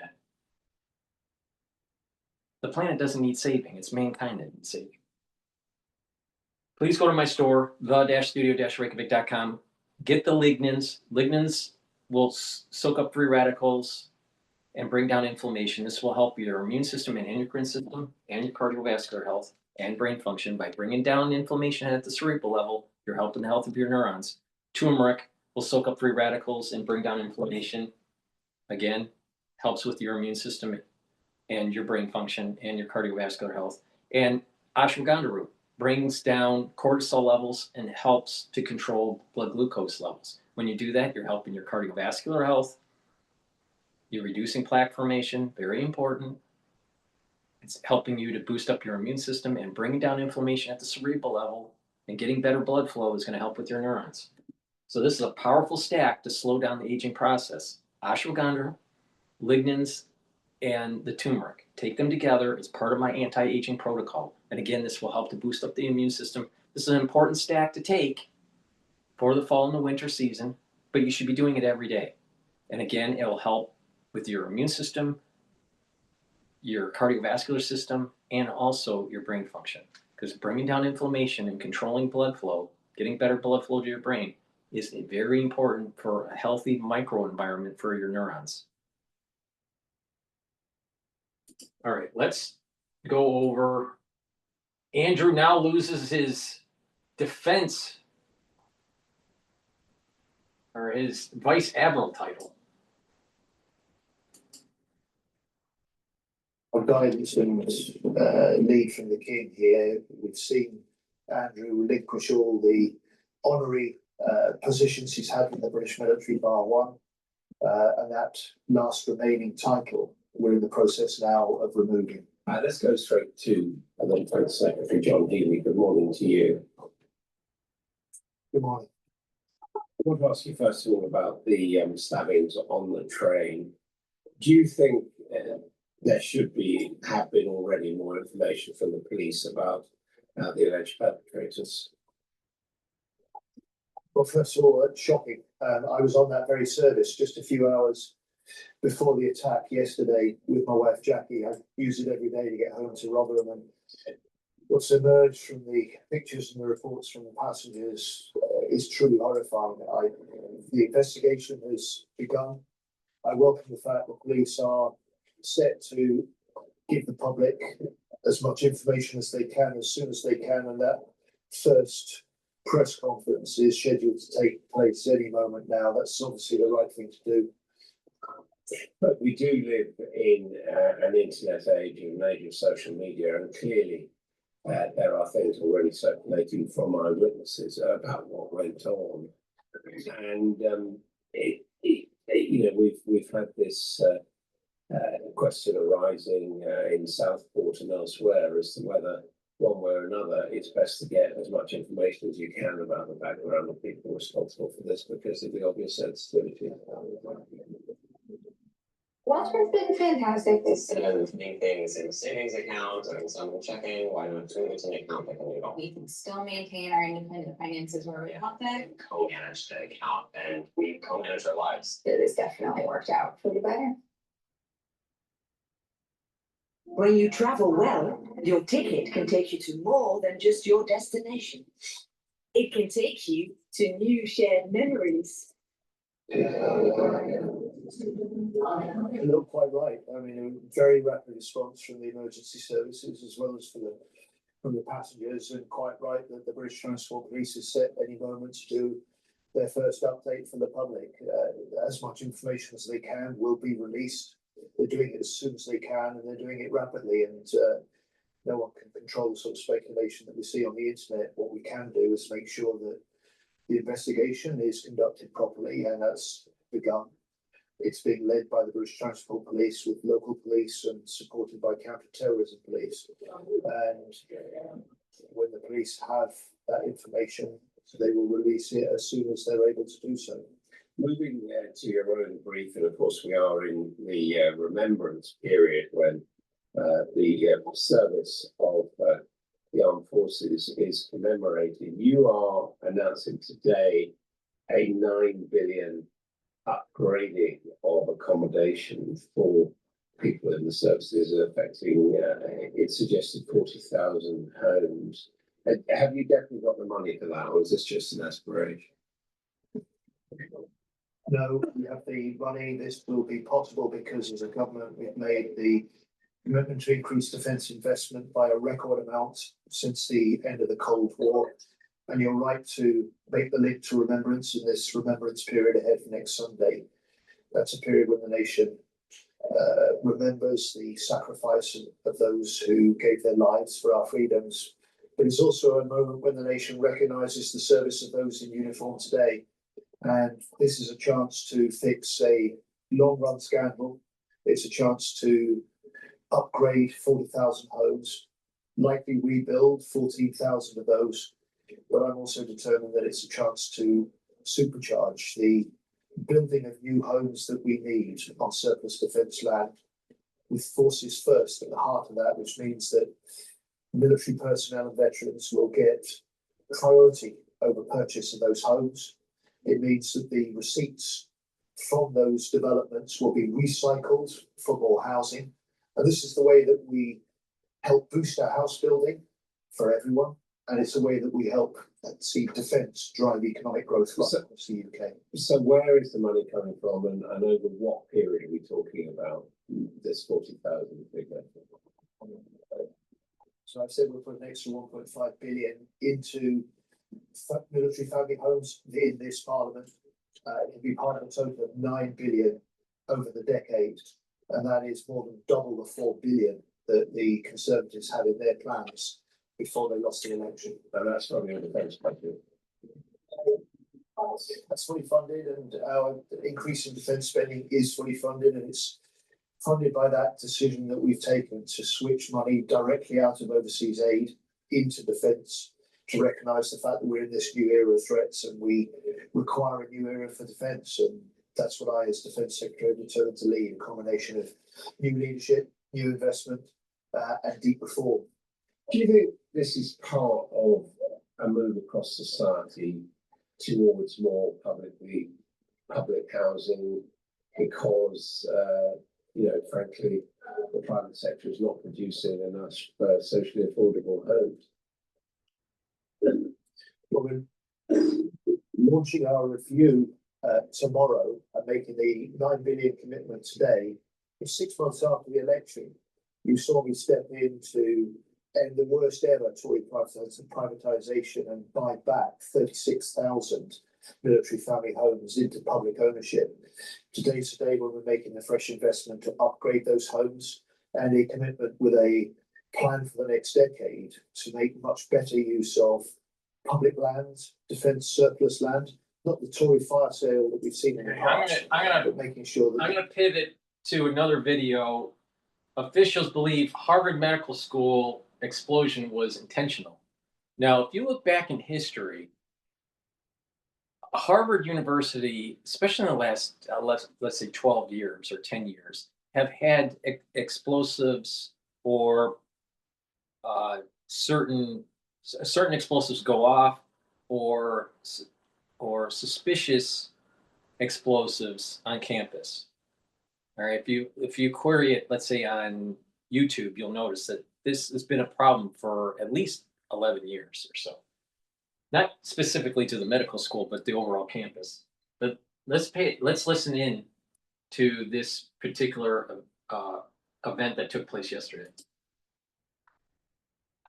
Right now, the FBI is joining the manhunt for 2 suspects caught on camera fleeing a Harvard Medical School building after an explosion yesterday morning, which officials believe was intentionally set. Our next guest, who worked on the 1993 World Trade Center bombing, says despite evidence destroyed in the blast, there's still enough to catch them. Retired FBI Supervisory Agent James Gabriano joins us now. So great to see you this morning. Thanks for joining us. So what do we know at this point about this explosion? Boy, Charlie, it's really, really limited. I mean, officials are basically saying it was a device and it was intentional, but they stopped short of describing it as a bomb or an improvised explosive device. Now, look, one of the most difficult things in these type of investigations is when you have an explosion that goes off, the evidence gets destroyed. Now, that didn't stop us from solving the USS Cole bombing, didn't stop us from solving the first World Trade Center bombing or others. But in this instance, crowdsourcing, what we're doing right here, right now, showing pictures of the 2 suspects, and that's what authorities are calling them, is going to help close this out. It's been 28 hours, but they're going to catch these 2. And the fact that they are right there on the screen, they're masked and fleeing, sort of suggests that this was not some sort of accidental thing that happened. Right, and authorities didn't refer to them as persons of interest. A person of interest could just be considered a witness. They defined them as suspects. That tells you a lot. FBI has the lead on this. They always do since 1998 when PDD 62 came out, and they will catch these guys. And authorities said that there were no injuries, but they don't explain much about what damage was done. Do we know what kind of damage was done? What happens in an explosion? 3 things are the killers, right? The first is overpressure from the device or the bomb or the explosion. The second is fragmentation, scattering whatever else is around it inside the blast radius. And last, and equally nefarious, is the thermal effect, what's caused by the fire. What was the motive behind this? Officials aren't saying. I'm hoping there'll be a press conference today and lay this out. Do we think there is any lasting damage to the building or the surroundings? They aren't suggesting that. And a lot of times you can tell more from what the police aren't saying early on than what they are releasing. Struggling to build yourself. I heard exactly what the damage was, how extensive, and if anything in specific was targeted. Do we know whether or not we think these are students? Boy, it's tough to say. You know, you look at the stills that have been released, you know that Harvard University is blanketed by cameras. So the digital exhaust will catch up with them. And I think we'll get some more still images, maybe some video, just like in the case of the Charlie Kirk assassin. We're going to see a lot more about these two, and they will be brought to justice if they were involved. Right. James Gagliano, thank you so much for joining us. Charlie, thanks for having me. I'm Steve Ducey. I'm Brighteon Channel. And I mean, like, I find it really odd that they had a sweatshirt that said New York City. One of the perpetrators. I don't know. It's very strange. Please go to my store, the-studio-reykjavik.com, and get the Good Night Formula. Good Night Formula has tryptophan, melatonin, GABA, and passion flower. This will help you to get those 3 to 5 cycles of REM sleep and deep sleep, so you're consolidating memory, detoxifying your central nervous system, and you'll be well rested in the morning. Take it every night, drink it with filtered water, and by taking Good Night Formula regularly and you're having a good sleep on a regular basis, you're slowing down the aging process. Super important. Clarity Factor is a great neurostack. This will help you to get rid of brain fog, allow you to concentrate on tasks. And Clarity Factor over time will improve the dendritic connections, so you'll be thinking faster and your memory will be improved. Please go to my store, the-studio-reykjavik.com. Take it every day. This is a great neurostack. It's important to take care of your brain. Get it plenty of sleep. Create the microenvironment so you can concentrate and improve your memory and cognition by taking the Clarity Factor, stack it with the Good Night Formula. That's a great neurostack for your brain. Taking care of your brain function is super important to slowing down the aging process. Please go to my store, the-studio-reykjavik.com. Use discount 5, all caps, discount 5. You get $5 off. Go to my store, the-studio-reykjavik.com. The link is in the description of this video and all my videos. All right, let's listen in to France 24's take on the mayoral race in New York. This, I'm joined on set. I'm joined on set with our international affairs commentator, Doug Herbert, as usual. It's great to see you here. Now, I did not say it all, Doug.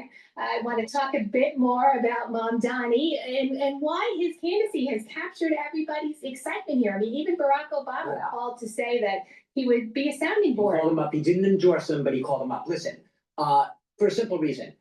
America's biggest and brashest city with an economy over $2 trillion, bigger than Canada's, that hogs the media spotlight, the financial capital, the center of it all, according to its own residents, New Yorkers, New York, is about to see a potentially, I have to say potentially, it's not in the bag, epic clash between two very powerful New Yorkers. One is sitting in the White House. His name is Donald Trump, 79-year-old, MAGA first, America first Republican. And he is set to clash, like I said, epically with Zoran Mamdani, who is everything in every way Donald Trump is not. He is a leftist progressive. His policy basically boils down to a series of social programs for New York City, which is, it's about affordability, taxing the rich to make New York a city that basically average normal people can live in, because that's not the case right now. So his program it's progressive.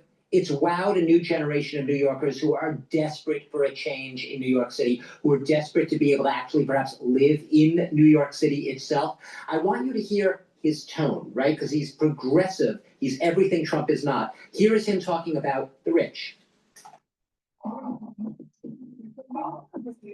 oligarchs of New York are the wealthiest people in the wealthiest city, in the wealthiest nation in the history of the world.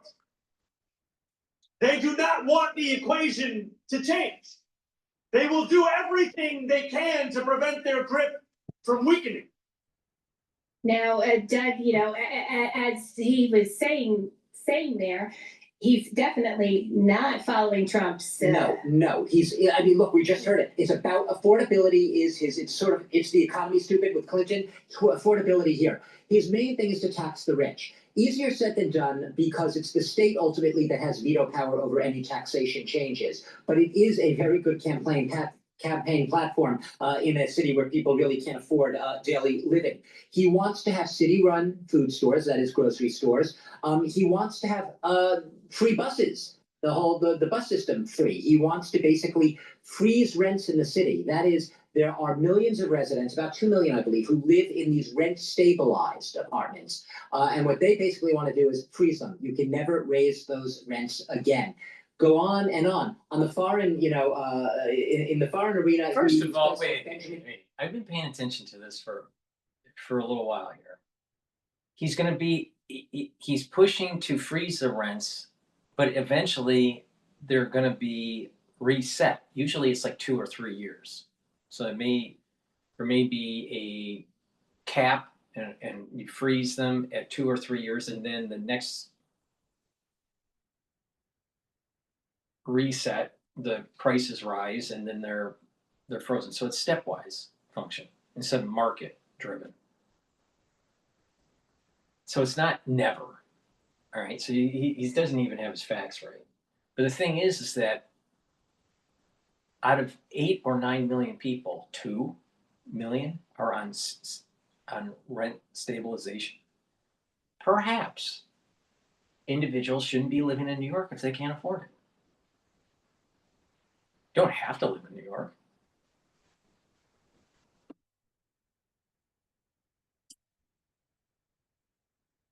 Netanyahu were to come to New York, he would arrest him because Netanyahu, as you know, is wanted on an international arrest warrant by the International Criminal Court, to which the U.S. is not a signatory. That is a policy that is perhaps easier said than done. He would actually be able to do it. But more, perhaps above all, beyond the affordability question, he wants to keep New York a sanctuary city, and he wants to make sure it avoids the fate of some other cities which have been very, very harshly targeted by some of the Trump policies, with federal agents deployed on the streets cracking down on immigrants. He wants to make sure that he protects immigrants in detention centers, possibly by trying to bar ICE agents, federal ICE agents, from entering those facilities and ending cooperation on the ICE crackdown with the federal government. Now, as you obviously mentioned, Trump definitely not a fan. He's threatening to withhold the federal funds. Yeah. And there's also setting up a divide within the Democratic Party too, because Chuck Schumer didn't endorse him. The congressional House Minority Leader Hakeem Jeffries only endorsed him in the 11th hour. Yeah. So what does all of this mean for national politics? A lot, because basically the success, and let's say that, it's 99%, according to a lot of the bets, that he's going to be the mayor after Tuesday of New York. If Mamdani becomes the first Muslim, the first self-described Democratic Socialist mayor of New York, will he be able to make good on the promises, some of the policies I was just talking about, including, by the way, free childcare? I didn't mention that one, a very big issue in New York City. If he's able to do my gut feeling is that he's going to get in, and the time that he gets sworn in, all the way to the midterm elections, which are November of 2026, New York will be okay. It will be roughly what's happening right now. But after the midterm elections, that's when you're going to start seeing the costs starting to increase and the decline of the society in New York. So what's going to happen during the midterm elections? The ultra libs are going to say, look at New York. New York's fine with the mayor. Everything's fine. Not telling their constituents that there's a time lag between by the time you start ushering in your social policies and the actual adverse side effects. There's a lag period. And that lag period will come to fruition after the midterm elections. So the ultra libs are going to say, look, Mamdani's doing a great thing, so just vote for the ultra lib. And dumb, uneducated, young will buy into the socialism. Unfortunately, they're coming from school. They these uneducated types, they come from universities that have been brainwashed with socialism. They've been brainwashed with Marxism. They think that they deserve to be living in New York. They don't deserve to be living in New York. Even if you were born in New York, you don't deserve to be living in New York if you can't afford it. I mean, get real. Now, the other part to this is that they're been brainwashed into this Marxism, and they think that, well, we'll just get a candidate in and make things more affordable and everything will be hunky-dory. Not realizing that, you know what? These experiments have taken place in other countries. Socialism has never worked. Never worked. And sure as hell, communism has never worked. And the grand experiment, like I keep on saying, has happened right after World War II between West Europe and Eastern Europe. And Eastern Europe was under the umbrella of the Soviet Union. And the Soviet Union was communist. And when the fall of Berlin Wall fell, which was before most of these millennials were even born, all the millennials were before all the millennials were born. So these people that are pushing socialism don't know their history. So this is why I say they're uneducated, because they're not paying attention to a time period that was before their birth. That these socialistic policies have been tried, these communistic policies have been tried, Marxism has been tried and has failed. Miserably. Miserably. Now, some countries tried it and it was just over, a couple decades or even within a decade and it failed. And other countries, it was over the whole duration of the Cold War. But it's failed. And they don't want to pay attention. They want, let's try new things. Let's try new things. They're uneducated because they don't know their history. And they're uneducated because they don't know the philosophy of the Enlightenment. They don't understand it. You ask these people that are voting for Mamdani, who's John Locke? Where's John Galt? They don't even know what the hell you're talking about. They didn't read Ayn Rand. They don't understand that socialism destroys the incentive for individuals to start businesses. They don't understand there is this such thing as bourgeoisie virtue. They don't understand that building businesses is more important than taking from the government. They don't understand the after effects of Marxism and communism during the Cold War and after. They sure as hell don't understand life, liberty, and property under John Locke and the Enlightenment.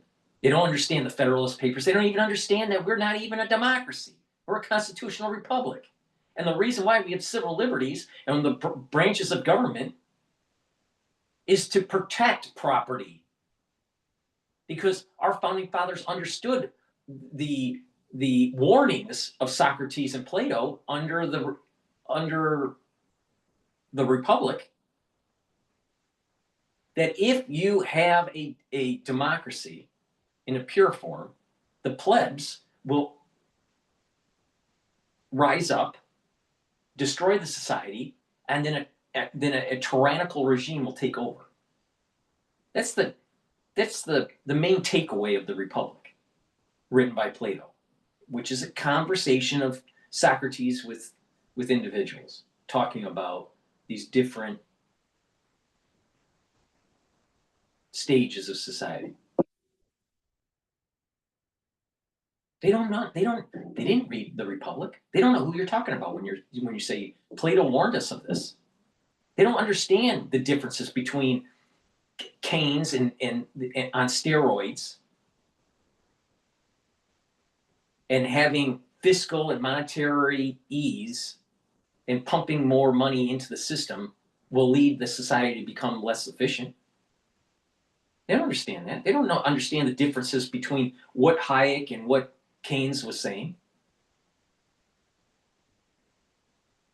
They don't understand that this push in socialism has caused a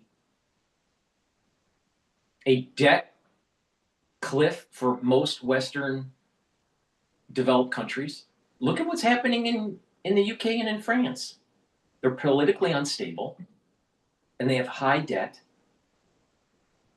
issuance. Their debt to GDP ratio is to the moon.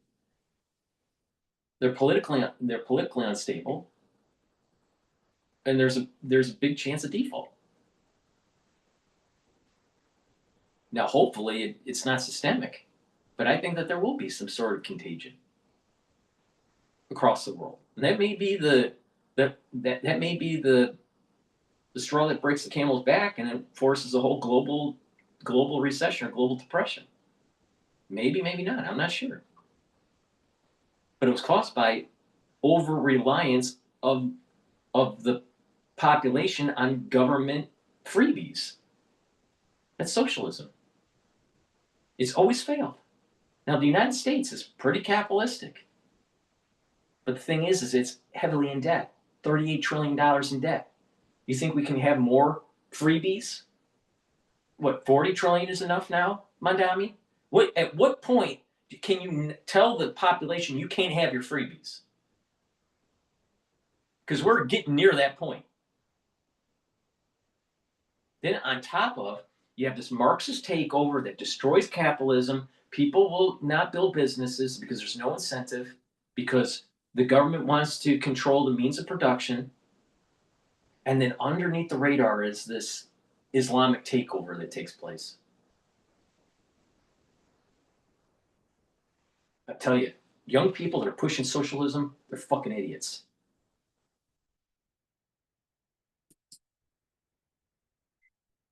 Set the stage for a new type of Democratic Party. The Democratic Party right now is inhabited by an older generation mostly. The younger generation, the Mamdani generation, we call them dinosaurs, including, the Andrew Cuomo, right? The three-time governor who had to resign in 2021, who's now running as an independent because he lost the primary against Mamdani back in June.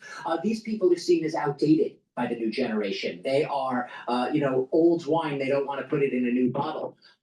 Whether he's successful could he be the template for a new type of Democratic Party going forward? Yes, he scared some of these, say, Jewish New Yorkers, right, with his talk of being in favor of Palestinian rights, being very, very critical of Benjamin Netanyahu and his government's policies. But then again, there's a new generation, younger generation of Jewish New Yorkers who are enthusiastic about Mamdani and very much ready to vote for him. So a lot has been made of the Jews being alienated by a Muslim, a pro-Palestinian Muslim. But in fact, that's not the case in a very shape-changing, demographically changing New York City. And to sort of look at the tea leaves for a quick second, in 2026, we've got midterm elections. Yeah. So depending on what happens here, could this be a template for Democrats looking for candidates? Absolutely right now. You mentioned two of them, right? The two top Democrats right now in the Congress are Hakeem Jeffries, who's the House Minority Leader, Chuck Schumer, who is the Senate Minority Leader right now. Very powerful, both New Yorkers, by the way. And yet right now, they could, if Mamdani is successful, sort of lose out in that battle for the soul of the Democratic Party going ahead. Doesn't mean that it's a shoo-in, that Mamdani's template of the Democratic Party is going to win out, but it could set the template. I'll tell you one thing, I'll end with this. Everyone is watching what happens in New York to see if Mamdani can change the mold and set the course for a different type of Democratic Party going forward, especially into the 2026 elections. Doug, thank you so much for joining us, sharing your analysis.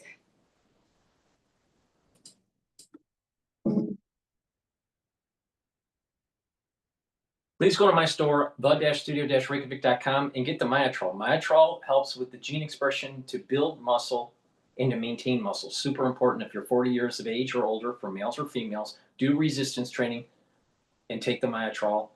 This has polyphenols, flavonoids, and lignans to help with the gene expression to build muscle. And also, take Gladiator Barley. Now, you can stack the Myotrol with the Gladiator Barley or take them separately. It's up to you. But you will get synergistic benefits on gaining muscle by taking the Gladiator Barley and the Myotrol. Now, Gladiator Barley will help to build muscle. Do resistance training with this, and it'll help to build the muscle. But it'll also bring down inflammation, soak up free radicals, and detoxify your body. And when you do that, you're improving your immune system, your endocrine system, even your brain function. And you'll recover from your workout. So please go to my store, the-studio-reykjavik.com. Get the Gladiator Barley. This is a month's supply. It's a micronutrient protein powder. You can't get this anywhere else. This is very powerful stuff here. Take it every day. Mix it with soft foods. That's how I do it. But you can mix it with a smoothie or just with filtered water or even with milk. But take it every day and do some resistance training throughout the week to help to build muscle And if you stack it together, you're going to get added benefits on being able to build that muscle and maintain that muscle. So please go to my store, get healthy. And when you're improving your musculature, detoxifying your body, bringing down inflammation, you're slowing down the aging process. Please go to my store, use discount 5, you get $5 off any order. Click the link in the description. It's the-studio-reykjavik.com. Go to my website, get the great products that I offer, especially the Gladiator Barley and the Myotrol. All right, let's take a look at most voters blame Republicans for shutdown. Of course, NBC's saying that because a Democrat's never wrong on NBC.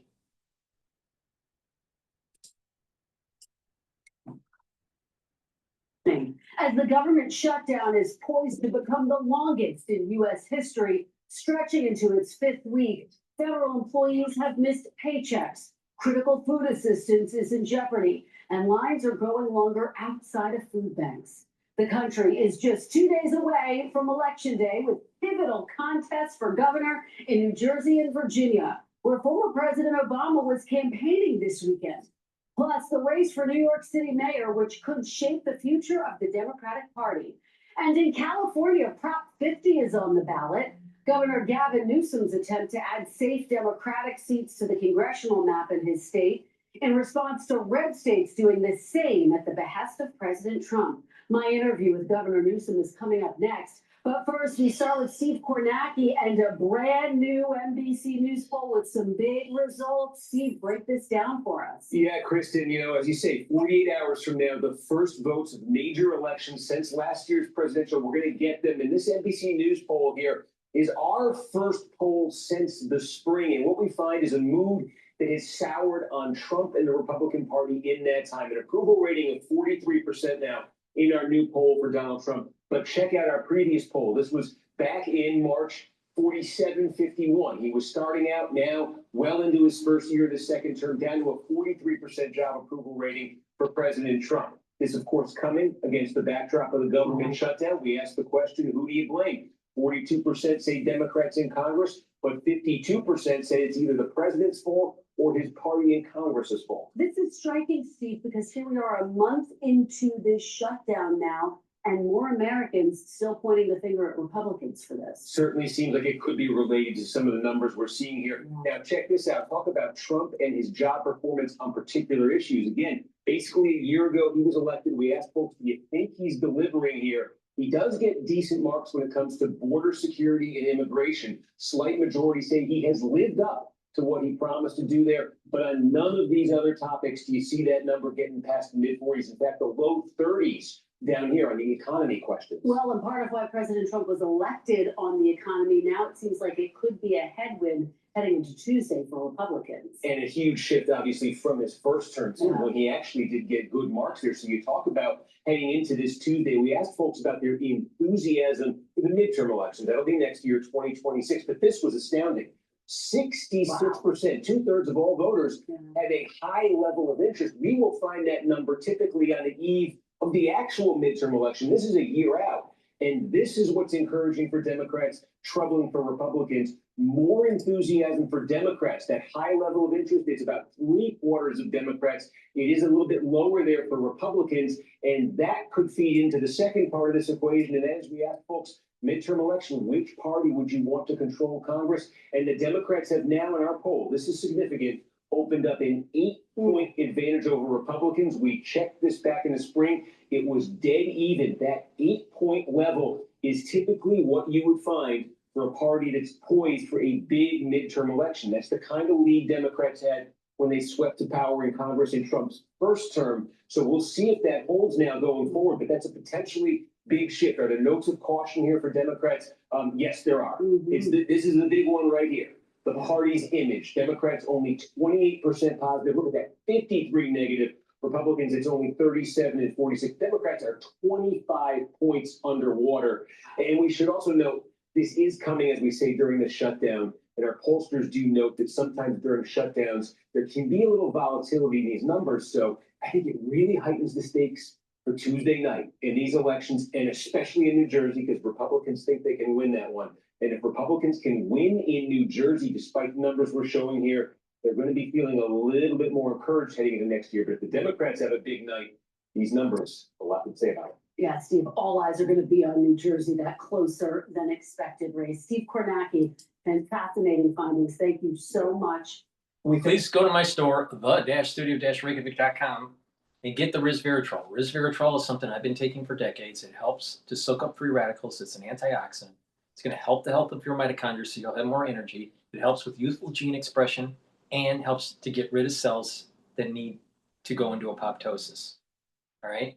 When you have senescent cells just sitting there, they collect garbage.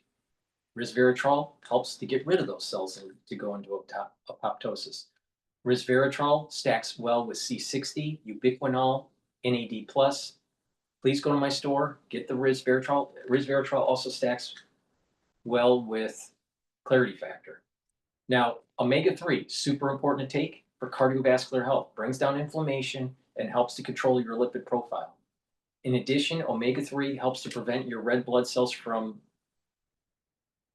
overclotting. So please go to my store, the-studio-reykjavik.com, and get the omega-3. Make sure you use discount 5 and you get $5 off any order. Now let's listen to MSNBC telling us on how Trump is so bad and that the Democrats are going to take over. And this guy, he really needs a haircut. He's looking like, what is he, like, some sort of radio talk show host or something. I mean, this guy, I'll tell you, is such a clown. But let's continue. I shouldn't be so ad hominem. But he really needs a fucking haircut. That's 2 short days away, or long, depending on how you look at it.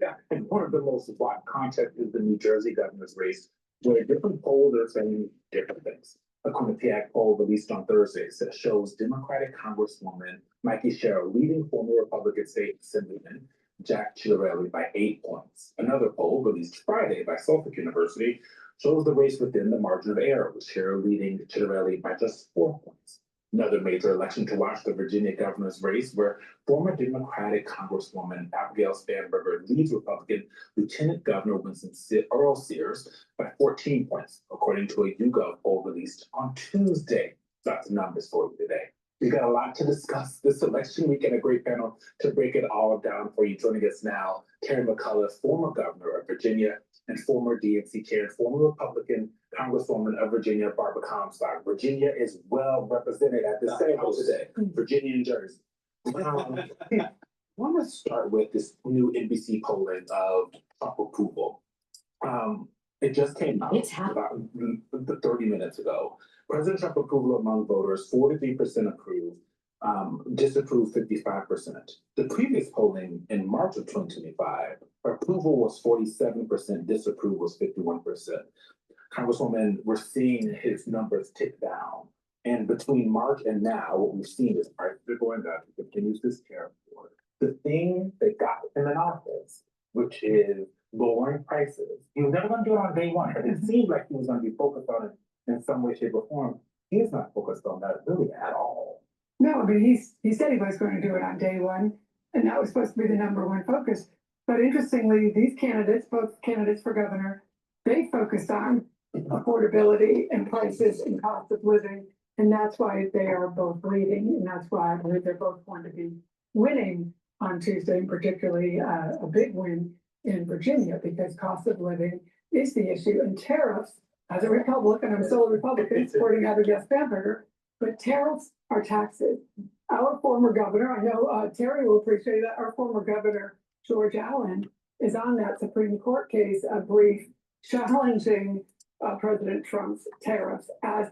If the government needs revenue, it can only get it 3 different ways: issue debt, increase the taxes, or have tariffs. So if you want to not be taxed or not issue debt, and you want to maintain the current spending levels of the government, you're going to have tariffs. So what are you going to do? You're going to cut the spending? I haven't heard any of these people say cut the spending. Why don't we lower our taxes, cut the spending, and not have tariffs. But there's an added issue with tariffs, and that is since 1995, we've been hemorrhaging our manufacturing base to cheaper cost centers, not because they have the skills, but because they have the labor arbitrage and the regulatory arbitrage. So companies would earn more money. Now, if you're a shareholder, you benefit. But if you're a worker, you don't. If you're an American worker, you don't benefit from it. If you're a foreign worker, you will, in a different country where the labor arbitrage is happening and where the jobs have been shipped.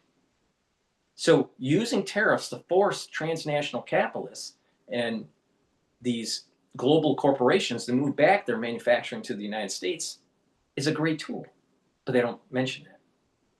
And what about the reason why we have the inflation is because it's the aftershock from the overspending that happened during COVID. What happened during COVID was inflationary, but they don't talk about that. Taxes, and you'll see in that same poll that the American people oppose these tariffs about 2 to 1 because they get that they are tariffs that are increasing the cost of living, and that is crushing.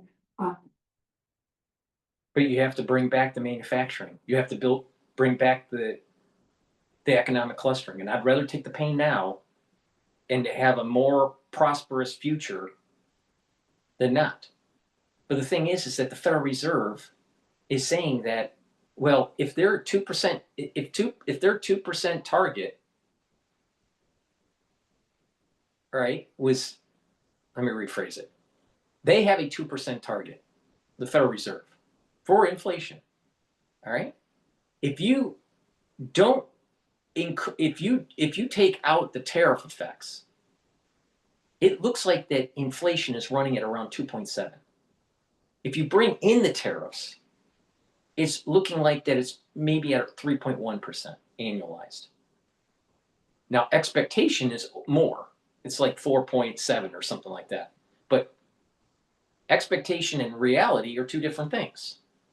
So the effects of tariffs is only about 0.3% of the inflation rate, maybe 0.4%. Let's round it and be generous, 0.5%.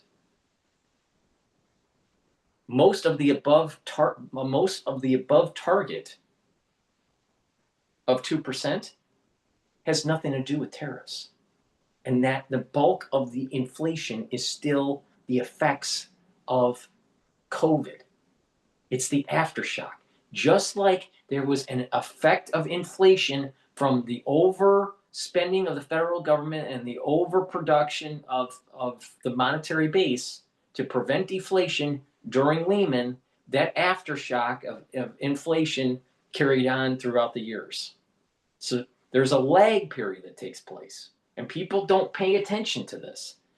When someone says that your prices have gone up because of the tariffs, well, in absolute terms, that might be true. But did the consumer, the end user, take 100% of the tariff? In most cases, not. It's about a third of the tariff. A third of the tariff, right? In some cases, it's 2/3. In other cases, it's 0. In some cases, 100%. But in most cases, it's a third. Now, the bulk of the if you are looking at the bulk of the inflation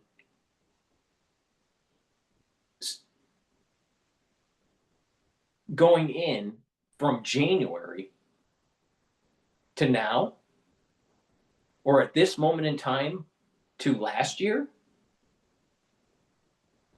0.5 to 0.6% above the 2% target is because of Biden, not because of Trump. Tariffs, yes, have brought it up a little bit, but the bulk of what's above the 2% is still Biden's economy. And people don't pay attention to this and to this fact. And what happened with the Biden administration?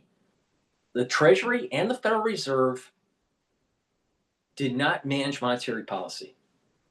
They had a terrible monetary policy. And by the time they realized that inflation was not transitory, it was too late. And now we're living through the effects of a failed monetary policy from the Federal Reserve.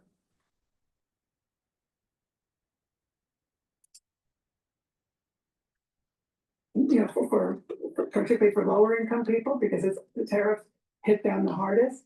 And that's why cost of living on housing, on groceries, that word that Trump said he discovered. And this is why this is why Mikey Sherrill and Abigail Spanberger are leaving. The Republican Ronald Reagan also did not. And the government shutdown doesn't help. Terry became governor during a government shutdown, and I barely survived my race. Well, the governor, chairman, to talk about the impact of the current government shutdown, is that playing a role? Certainly is playing a role in Virginia because of all the federal workers and former federal workers who live in the Commonwealth. But is it also playing a role in the New Jersey governor's race, do you think? Sure, it is playing in both states, much more so Virginia. We have 500,000 federal workers in the Commonwealth of Virginia, so it's having a much bigger impact. But listen, we're going to have a great election on Tuesday. I agree, we're going to win both governors. In Virginia, we'll sweep all 3 statewide. I think we pick up anywhere from 6 to 9 seats in the House of Delegates, which will be historic. We could all, you know, we're going to get at least 56, if not 60. Big win. Why? Trump underwater by 13 points in Virginia today. Cost of living is up. We've had the DOGE cuts, which affect Virginia more than any other state in America. We've got the SNAP benefits going away, a government shutdown, federal contractors being cut. So Trump has done nothing but hurt Virginia and hurt Virginia families. And that's why you're going to see folks come out in a record year. Historical fact, 48 straight years in Virginia, 48 straight years, the party that wins the White House. The next year, the other party wins the governor's mansion. Only one man in 48 years broke that. Take a guess. Is he right here? Little history for you. A government shutdown. So this government shutdown, which by Tuesday will be the longest, and I guess by Wednesday will be the longest in history, is also in these 2 states that are 3-time Trump loser states out in the government shutdown. Why those not helpful? You're both bullish on Spanberger's chances in Virginia, understandably. You're both from Virginia. But I'm a little bit of a Debbie Downer here when it comes to New Jersey, my home state of New Jersey. We showed the 2 polls where Mikey Sherrill is leading. But Chairman, am I wrong? Let me get this straight. He wants to be a Debbie Downer. But think about what he just said. He is a reporter on MSNBC who just spoke. And he's saying he wants to be a Debbie Downer and that maybe this Sherrill will win. Wait, I'm sorry. Is it Sherrill? No, it's not Sherrill. Let's go. Let me rewind it to make sure that I understood what he said correctly. Okay. Let's just dive in. I'm rewinding it. I want to listen very closely to what he said to make sure that what he said was true. 3-time Trump loser states out in the government shutdown. Well, I know it's helpful. You're both bullish on Spanberger's. Who's speaking here? Virginia, understand. Who's speaking here is an MSNBC anchor. Right? He's supposed to be a journalist, not giving his fucking opinion about who should be in the office in New Jersey. So let's continue. You're both from Virginia, but I'm a little bit of a Debbie Downer here when it comes to New Jersey, my home state of New Jersey. We showed the 2 polls where Mikey Sherrill is leading. But Chairman, am I wrong to be as concerned as I am looking at the New Jersey map from the 2024 presidential election and viewing that as a bit of rough seas, bad, gale force winds, whatever the metaphor is for Mikey Sherrill in her race to become the next governor of New Jersey? So he's basically pushing for Sherrill, Democrat. right? He's not like sitting there and going, well, the voters in New Jersey seem to be a little bit towards the Democratic Party, but it's possible that the Republican Party may get the governorship.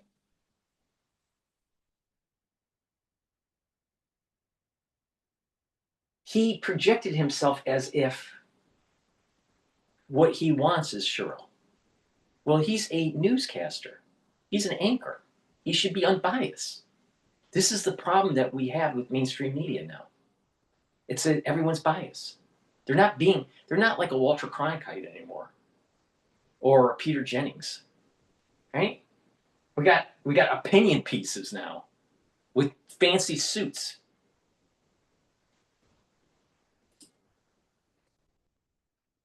Say she's going to win, but how confident are you that she's going to win? I'm confident. I think she's 4 to 6 points, I'd say, today. You know, great resume, U.S. Naval Academy, fighter pilot, great resume for New Jersey. It's a tougher state, even though it's a state that has 600,000 more people than Virginia has. It's tighter in 21. I ended up getting 300,000 more votes than the candidate for governor in New Jersey. We're a smaller state. I think it's a tighter state. It's more purple, and she's going to win. But this is the best year Democrats could have. If you're going to run for office, this is the year to be on the ballot because of Trump, because of the Doge cuts, because of the government shutdown. People are sick of it, and people can't afford the groceries today. People are upset. 40 million people without SNAP benefits coming up this weekend. And in Virginia, tens of thousands of people, about 300 to 400,000, will see their healthcare premiums go up in the next month. That is a recipe for disaster, and it all goes to Trump. I want to talk about the Obama of it all, because now we have seen him recalibrate his strategy to be disengaged, or at least less engaged with elections. And we're seeing him go back on that, and in real time, seeing him getting involved on the campaign trail. He, for viewers who missed the 7 o'clock hour, let's pull up this clip of him warning y'all on the campaign trail. Anyways, let's watch that, and I'll quiz you guys on the other side.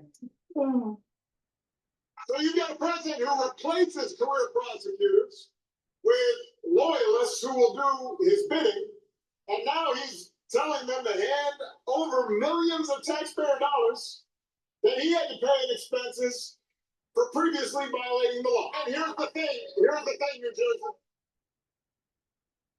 It's not as if we did not see some of this coming. I mean, I'll admit, it's worse than even I expected, but I did warn y'all. I did. You did. You did a lot. We all. All right, team, listen up. There's a national blood shortage. Who's got donation ideas? Chance of the President Suite? Classy. Dude, that's so much cheese. Save lives and help win your school $1 million.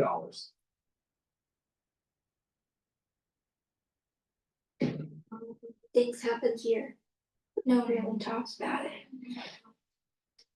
We had 25 disappearances.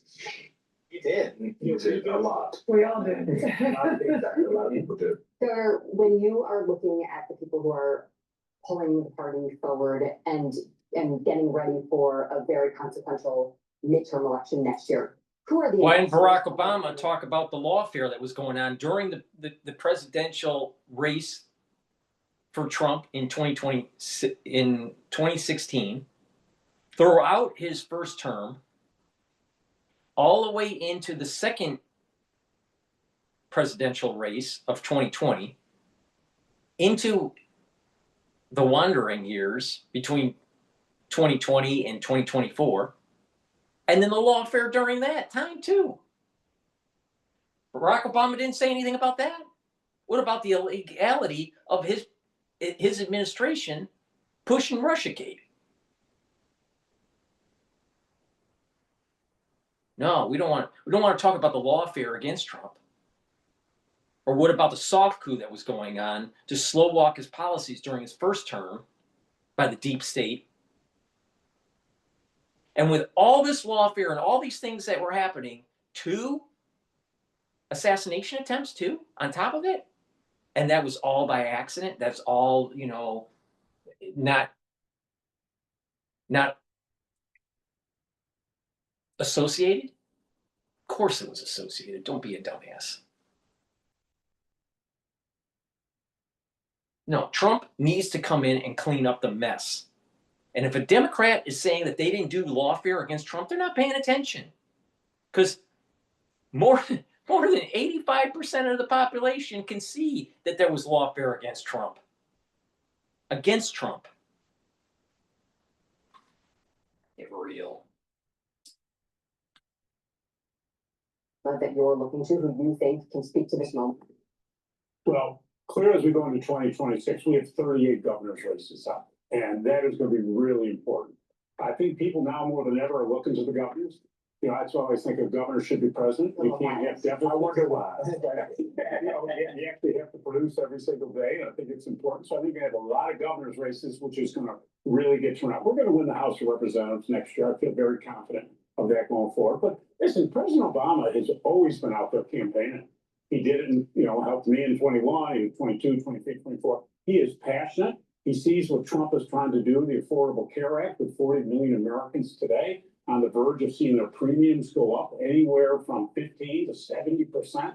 It rightfully makes him very angry at the great things that he's done to help people get health care. So he is a great ambassador. We cannot take anything for granted. But as I say, Trump is now the most unpopular president in American history, only to beat his prior record. And if you look at 2017 in Virginia, we won by 9 points. That was the first kickback to Trump after the 2016, 27, when Ralph. Devastated Republicans. Yeah, we're very close to that. Congresswoman, you mentioned the midterms, Governor. We have this also in the NBC poll is the midterm outcome preference. 42% want Republicans to control the House. Thank you very much. 50% want Democrats to control Congress. How do, I mean, you're still a Republican, so you're worried about your party right now. How do you think Democrats can keep that momentum going? Because everyone's very frustrated this year, but there's a lot of time in between now and next November. The entire year is a million years in politics nowadays. I think people are just looking more at candidates. They may not be happy with the parties, but they're looking at good candidates. In these cases of these two governors we're talking about, these were these are two good mainstream candidates. So that independents and maybe dissatisfied Republicans with their own party can look at sensible candidates. And people who can be their own person. I mean, Abigail Spanberger didn't vote for Nancy Pelosi several times. Right. So I think candidates who are able to be their own person and stand up and respond with governors' solutions to their own states and be their own person, which these days in the Trump party, not the Republican party, you cannot be your own person. You cannot stand up and say, hey, I'm in Iowa and I don't think tariffs are good. We have a recession in Iowa or Nebraska. They aren't allowed to say anything against the dear leader. And here you have Trump with his Great Gatsby party and the excess, the corruption that he's talking about. I worked at the Justice Department. To see the level of corruption that's going on now is something that I think, again, the American people are seeing. So this is a problem for Republicans. Work the Democratic ticket on Tuesday? Up and down the ticket? I left the third blank, but I voted for the top two. Yes. Yeah, and I think we know former Governor Terry. Okay. Former Governor Terry McCollum and former Congresswoman Barbara Comstock. Thank you both very much. Please go to my store, the-studio-reykjavik.com, and get the heirloom barley. This will help to detoxify your body, bring down inflammation, and soak up free radicals. Super important for your immune system and your cardiovascular system, even your brain function. Slow down the aging process, detoxify your body every day, and bring down that inflammation. Super important. This is a month supply. Take it every day. Slow down the aging process. Use discount 5 and you get $5 off any order. Let's listen to Wesley Clark on Bloomberg. The remarks by the president, knowing the flotilla, the armada that we have assembled that's about to get even bigger in the Caribbean. How do you read his remarks? And what do you think is about to happen in Venezuela? think it's like jiggling the skeleton key in the lock. It doesn't always engage the first time you move it back and forth and play with it a little bit. So you've got military force. Rumors are that there are some special operators inside Venezuela. You're not quite sure what the target is. That's Maduro's problem. Is it him? Could he just suddenly disavow Russia, Iran, and China and say, no, I don't want them. I'm on your side, America? Could he suddenly say, I'm going to crack down on all? Could he say, I'm just going to accept the results of the next election and I mean it this time? He doesn't know what the objective is, so he's under a lot of pressure. And I think this is part of the strategy. We don't know what the objective really is of the administration, but if it really is about drugs, then yes, most of it is coming through Mexico by land. And if you're going to do something with drugs, you have to look at the demand side as well. So we're just in the early stages of this yet. It's just a pressure building up on Maduro. It is something. You mentioned the demand side. We never talk about that as if these drugs are, being pushed on Americans. They're coming here because Americans are demanding them, which is its own problem. The USS Gerald Ford is on its way right now, General. It's apparently not in theater yet. Would the administration take action without that platform being there? Well, it depends on what the objective is of the administration. If the objective was to go in and snatch Maduro and put him on trial somewhere, then maybe you don't need the board there.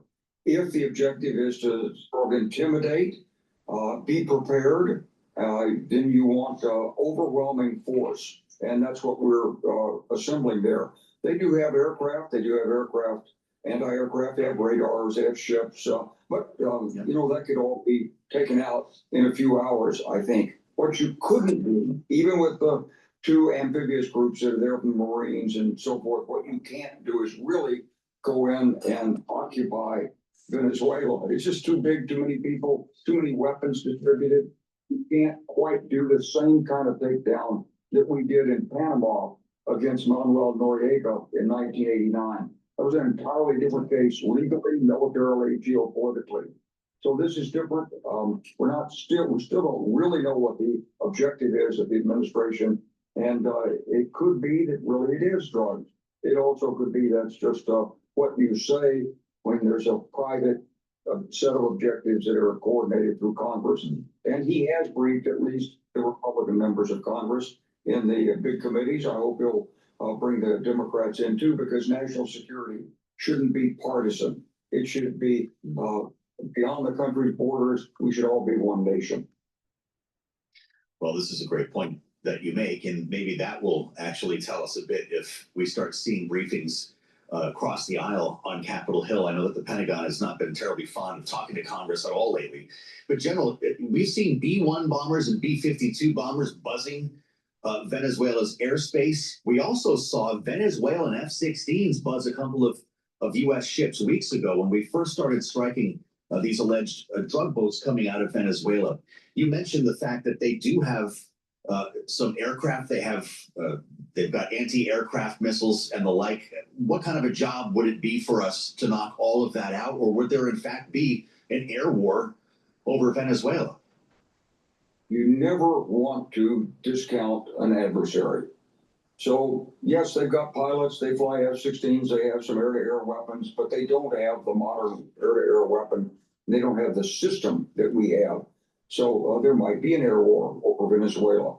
They might get some aircraft actually off the ground.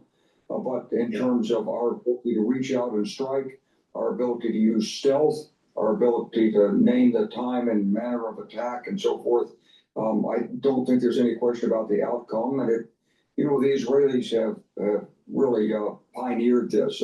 In their operations, they typically strike. They're effective. They're using our technology. Of course, we know all those systems. I wouldn't think there'd be much of a problem. But for the pilot in the aircraft, hey, he's put his life on the line for the country. He's got to succeed, and we would do everything possible to make sure we can do this effectively without losses. Yeah. As we're speaking, General, we're showing images, video of some of the alleged drug boats that we've blown up recently. too many to count at this point. There was a sub. We've got the boats as well. This is quite a gallery that we have of these things blowing up and catching on fire. A lot of people have died. As someone who actually ran Southern Command, what is your thought on the legality of this operation so far? Well, it should have been briefed as legal. Presumably, there's some legal authorization to it. We haven't been told that. The evidence that has been presented to Congress, at least as it's been explained publicly, doesn't fully justify that we know for sure that these are drug boats. And if they are, then it would be a violation really of maritime norms to attack them. We would normally seize and secure them, use them to collect information and run it back to the source. This is a different approach. It's more about sort of naked power than it is the international rules-based system. And this is one of the concerns that so many have today when you look at the shape of the international environment, what's going on in Ukraine, what's happening, might happen in Taiwan and so forth. How do we use all the tools of statecraft, not just the military and not just tariffs? No. Sorry, General. What war have you won? Second of all, with these drug runners, we have to absolutely destroy them and give them no harbor. Exactly, no harbor. Instead of capitulating to some sort of international norms. No, stop the problem.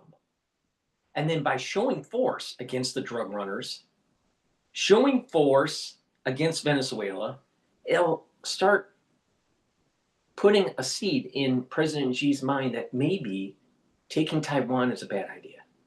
And also to force Putin to the negotiating table. Because as we are exercising our military and working out the kinks, right, with the War Department, the Department of War, right, instead of the Department of Defense, because he was running under the Department of Defense. It was just be defensive, don't be offensive. See, his rhetoric is all defensive. What's about the offensive capability? So blowing up Venezuela is going to put a seed in Putin's head. Oh, wait a minute here. Trump's getting serious. What happens if he does send the Tomahawks and start bombing Moscow? Putin doesn't understand anything other than force.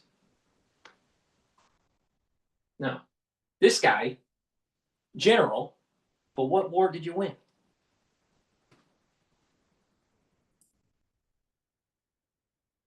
International law, diplomacy, and how do we put it all together in the package that best serves? Blah, blah, blah, blah, blah, blah, blah, blah, blah, blah. When you look at what's happening with these boats, you have to ask, what if Russia decides to do this? What if China decides that it makes up anything in the South China Sea that's moving must be a threat to China and starts knocking off boats? Certainly wouldn't like it. So I think we have to. And then maybe it's about time that the United States, starts to push back militarily against China, the PLA, against the CCP. Instead of playing this game, well, wait, let's try to be friendly in the economies and all this stuff. Maybe we really need to have war with China.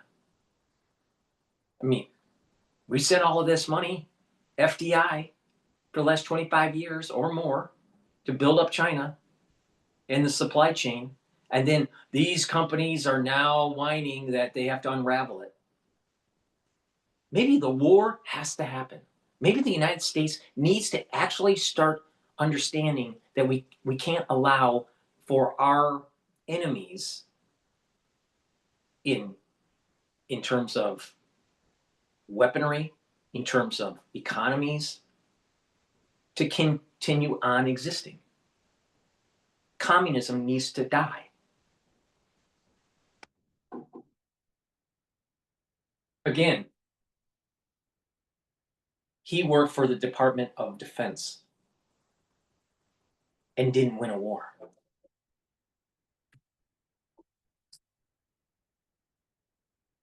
we set.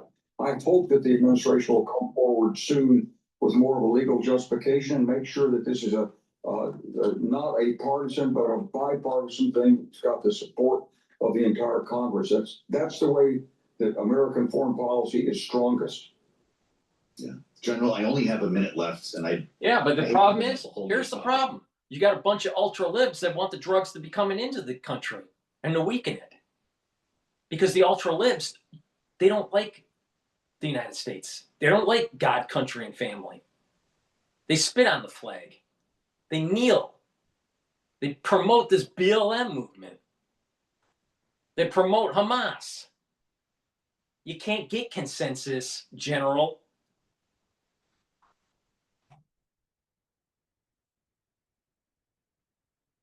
I don't want to have to cut you off, but this headline just ran from CNN.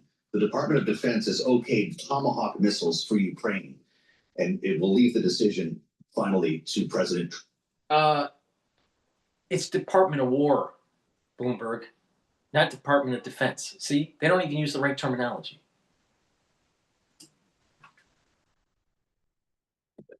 In our remaining 30 seconds, should those missiles go to Ukraine? Absolutely right. Yep, puts more pressure on Putin, brings us closer to an end of the war. Yes. Finally, he Absolutely. said something that makes sense. Please go to my store, the-studio-reykjavik.com. Get the drops and the lozenges, especially for the fall and the winter season. Mitigate any throat irritation that you might get. Have some at work, have some at home. You never know when you need it. You can get it in blueberry, in cherry, and in honey and lemon. Very high quality drops made from structural nanosilver. And also elderberry zinc. Please go to my store, the-studio-reykjavik.com. Be prepared for the fall and the winter season. Use discount 5 and you get $5 off any order. Go to my store, the-studio-reykjavik.com. All right, there was I was thinking it was in Chicago, the shooting today. It's actually in Ohio. So let's just listen in here. The city of Cleveland, Ohio at this hour, and our next story takes us about 30 minutes south to a suburb of Akron. That's where a mass shooting is under investigation. The police chief in Bath Township telling me at least 9 people have been wounded in an attack that happened early this morning at a short-term rental property where a party had been advertised all over social media. I do want to bring in a Bath Township Police Chief, Vito Sinopoli, joining us here to discuss. Thank you so much, Chief. I know you've had a very busy several hours, so we definitely appreciate you being here with us. Certainly. And first off, I did want to ask you, can you break down, as this is an active investigation, what information you can tell us so far about exactly what happened? Well, our community unfortunately experienced a tragic and senseless act of violence at about midnight this morning, November 2nd. We received calls in our communications center about multiple shootings within a resident in the 900 block of Topville Drive in Bath Township.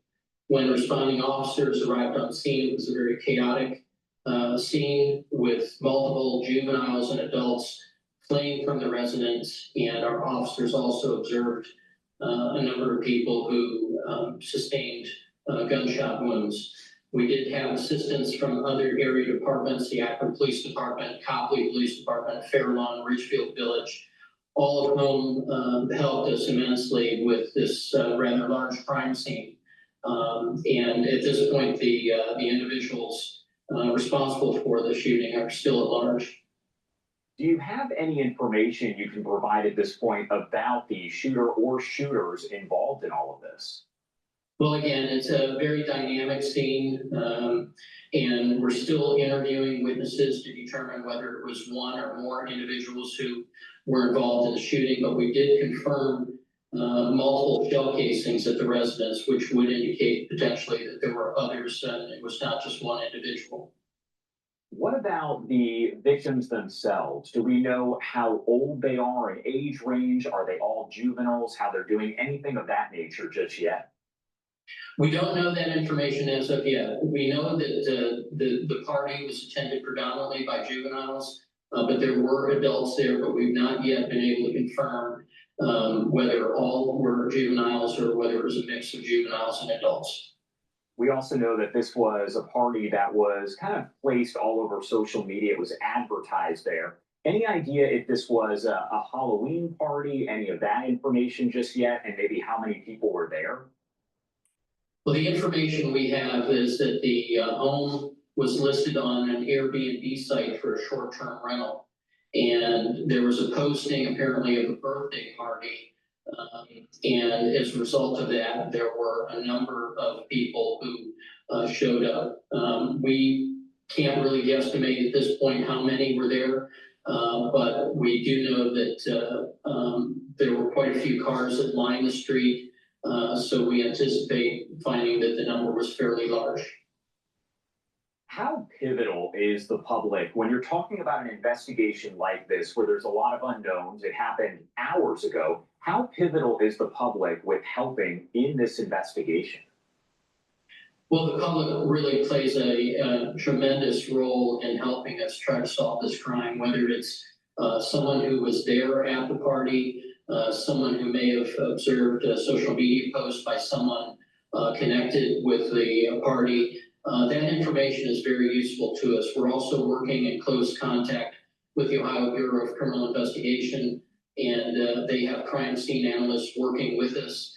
And so we're going to be sorting through all that information with surveillance video, social media posts, but really the public's help at this point in time is very important, potentially when some of that information may get destroyed or pulled down from media sites. What message do you have for parents right here as maybe they are concerned, they're there in Bath Township, maybe in the surrounding area, they see something like this unfold in their community? What is your message to them right now? So I think it's important for parents to understand that it's essential for you to know where your children are at any given point in time, whether it's Bath Township or another community, but staying in close contact with them, particularly if they learn that they're going to attend a party of this size, really just stay away from it, knowing that potential for violence is great. Really this incident demonstrates that no community is immune from violence, even a community like Bath Township. So really that's the message we want to convey. I did want to ask you here, if for folks watching, you can kind of explain where Bath Township is in relation to Cleveland, Akron, all of those areas that people are maybe a little more familiar with, but also what that area is like. So Bath Township is an Ohio township just north of the city of Akron, and it's about 30 miles south of the city of Cleveland. The community is about 10,000 residents. It's a fairly affluent community, predominantly residential with a small commercial district at the south end of our township. And this incident is certainly out of character for our community. We really pride ourselves in actively keeping this community safe for our residents and businesses. And this incident really, again, highlights the fact that no community is immune from violence. Chief, thank you so much for taking the time to join us here. I know, again, this is an active investigation, so we definitely appreciate your time. Anything we missed, anything you want to make sure to add here before I let you go? No, we're using all available. Please go to my store, the-studio-reykjavik.com, and get the C60. This is a very potent antioxidant. It's 1,000 times stronger than vitamin C.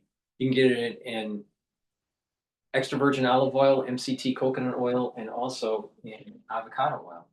Now, by taking this every day, you're soaking up free radicals. Take a teaspoon a day, preferably on an empty stomach. Take it every day. You're soaking up free radicals at the cellular level, extracellular matrix, your vascular level, and even at the neural level. And when you're soaking up free radicals at the vascular level, you're reducing plaque formation. When you're soaking up free radicals at the neuron level, you're helping the health of the mitochondria. So the neuron has more ATP. You're reducing stress, so the myelin sheath is intact.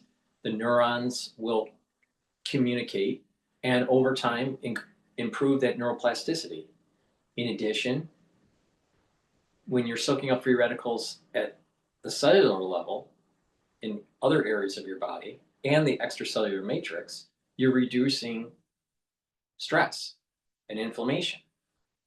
By soaking up free radicals in the cell, you're improving the mitochondria, boosting up those energy levels. The cells and the tissues will perform better. Your endocrine system, your immune system will also perform better. Your other organ systems will perform better. And over time, your body will slow down its aging process. And again, improving your immune system and your endocrine system is super important for your overall health and well-being. So please go to my store, get the C60 either in avocado oil, MCT coconut oil, or extra virgin olive oil.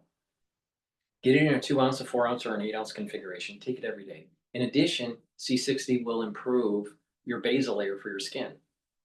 It soaks up free radicals and it improves that basal layer, because that basal layer is where the adult stem cells are to produce new skin cells, right? So the healthier that basal layer is, the healthier your skin will be. In about 1 year, you will look younger if you do it before and after by taking this every day for 1 year. Within 2 months, you're going to start noticing your body is performing better, has more energy, your immune system is better. So please take this. It's very potent. It's 1,000 times more potent than vitamin C. Take a teaspoon a day, every day, especially during the fall and the winter season. Because when you contract something during the fall and the winter, you're producing lots of free radicals causing damage. You want to soak that up. Please go to my store, the-studio-reykjavik.com. Get the C60. This is part of my anti-aging protocol. I've been taking this since 2016. Please go to my store, the-studio-reykjavik.com. Thank you for listening. That's the end of the broadcast. Please follow my advice. Take the supplements that I offer on my website. The link is in the description. Use discount 5. You get $5 off any order, and you will slow down the aging process and get healthy. Thank you for listening and have a nice day.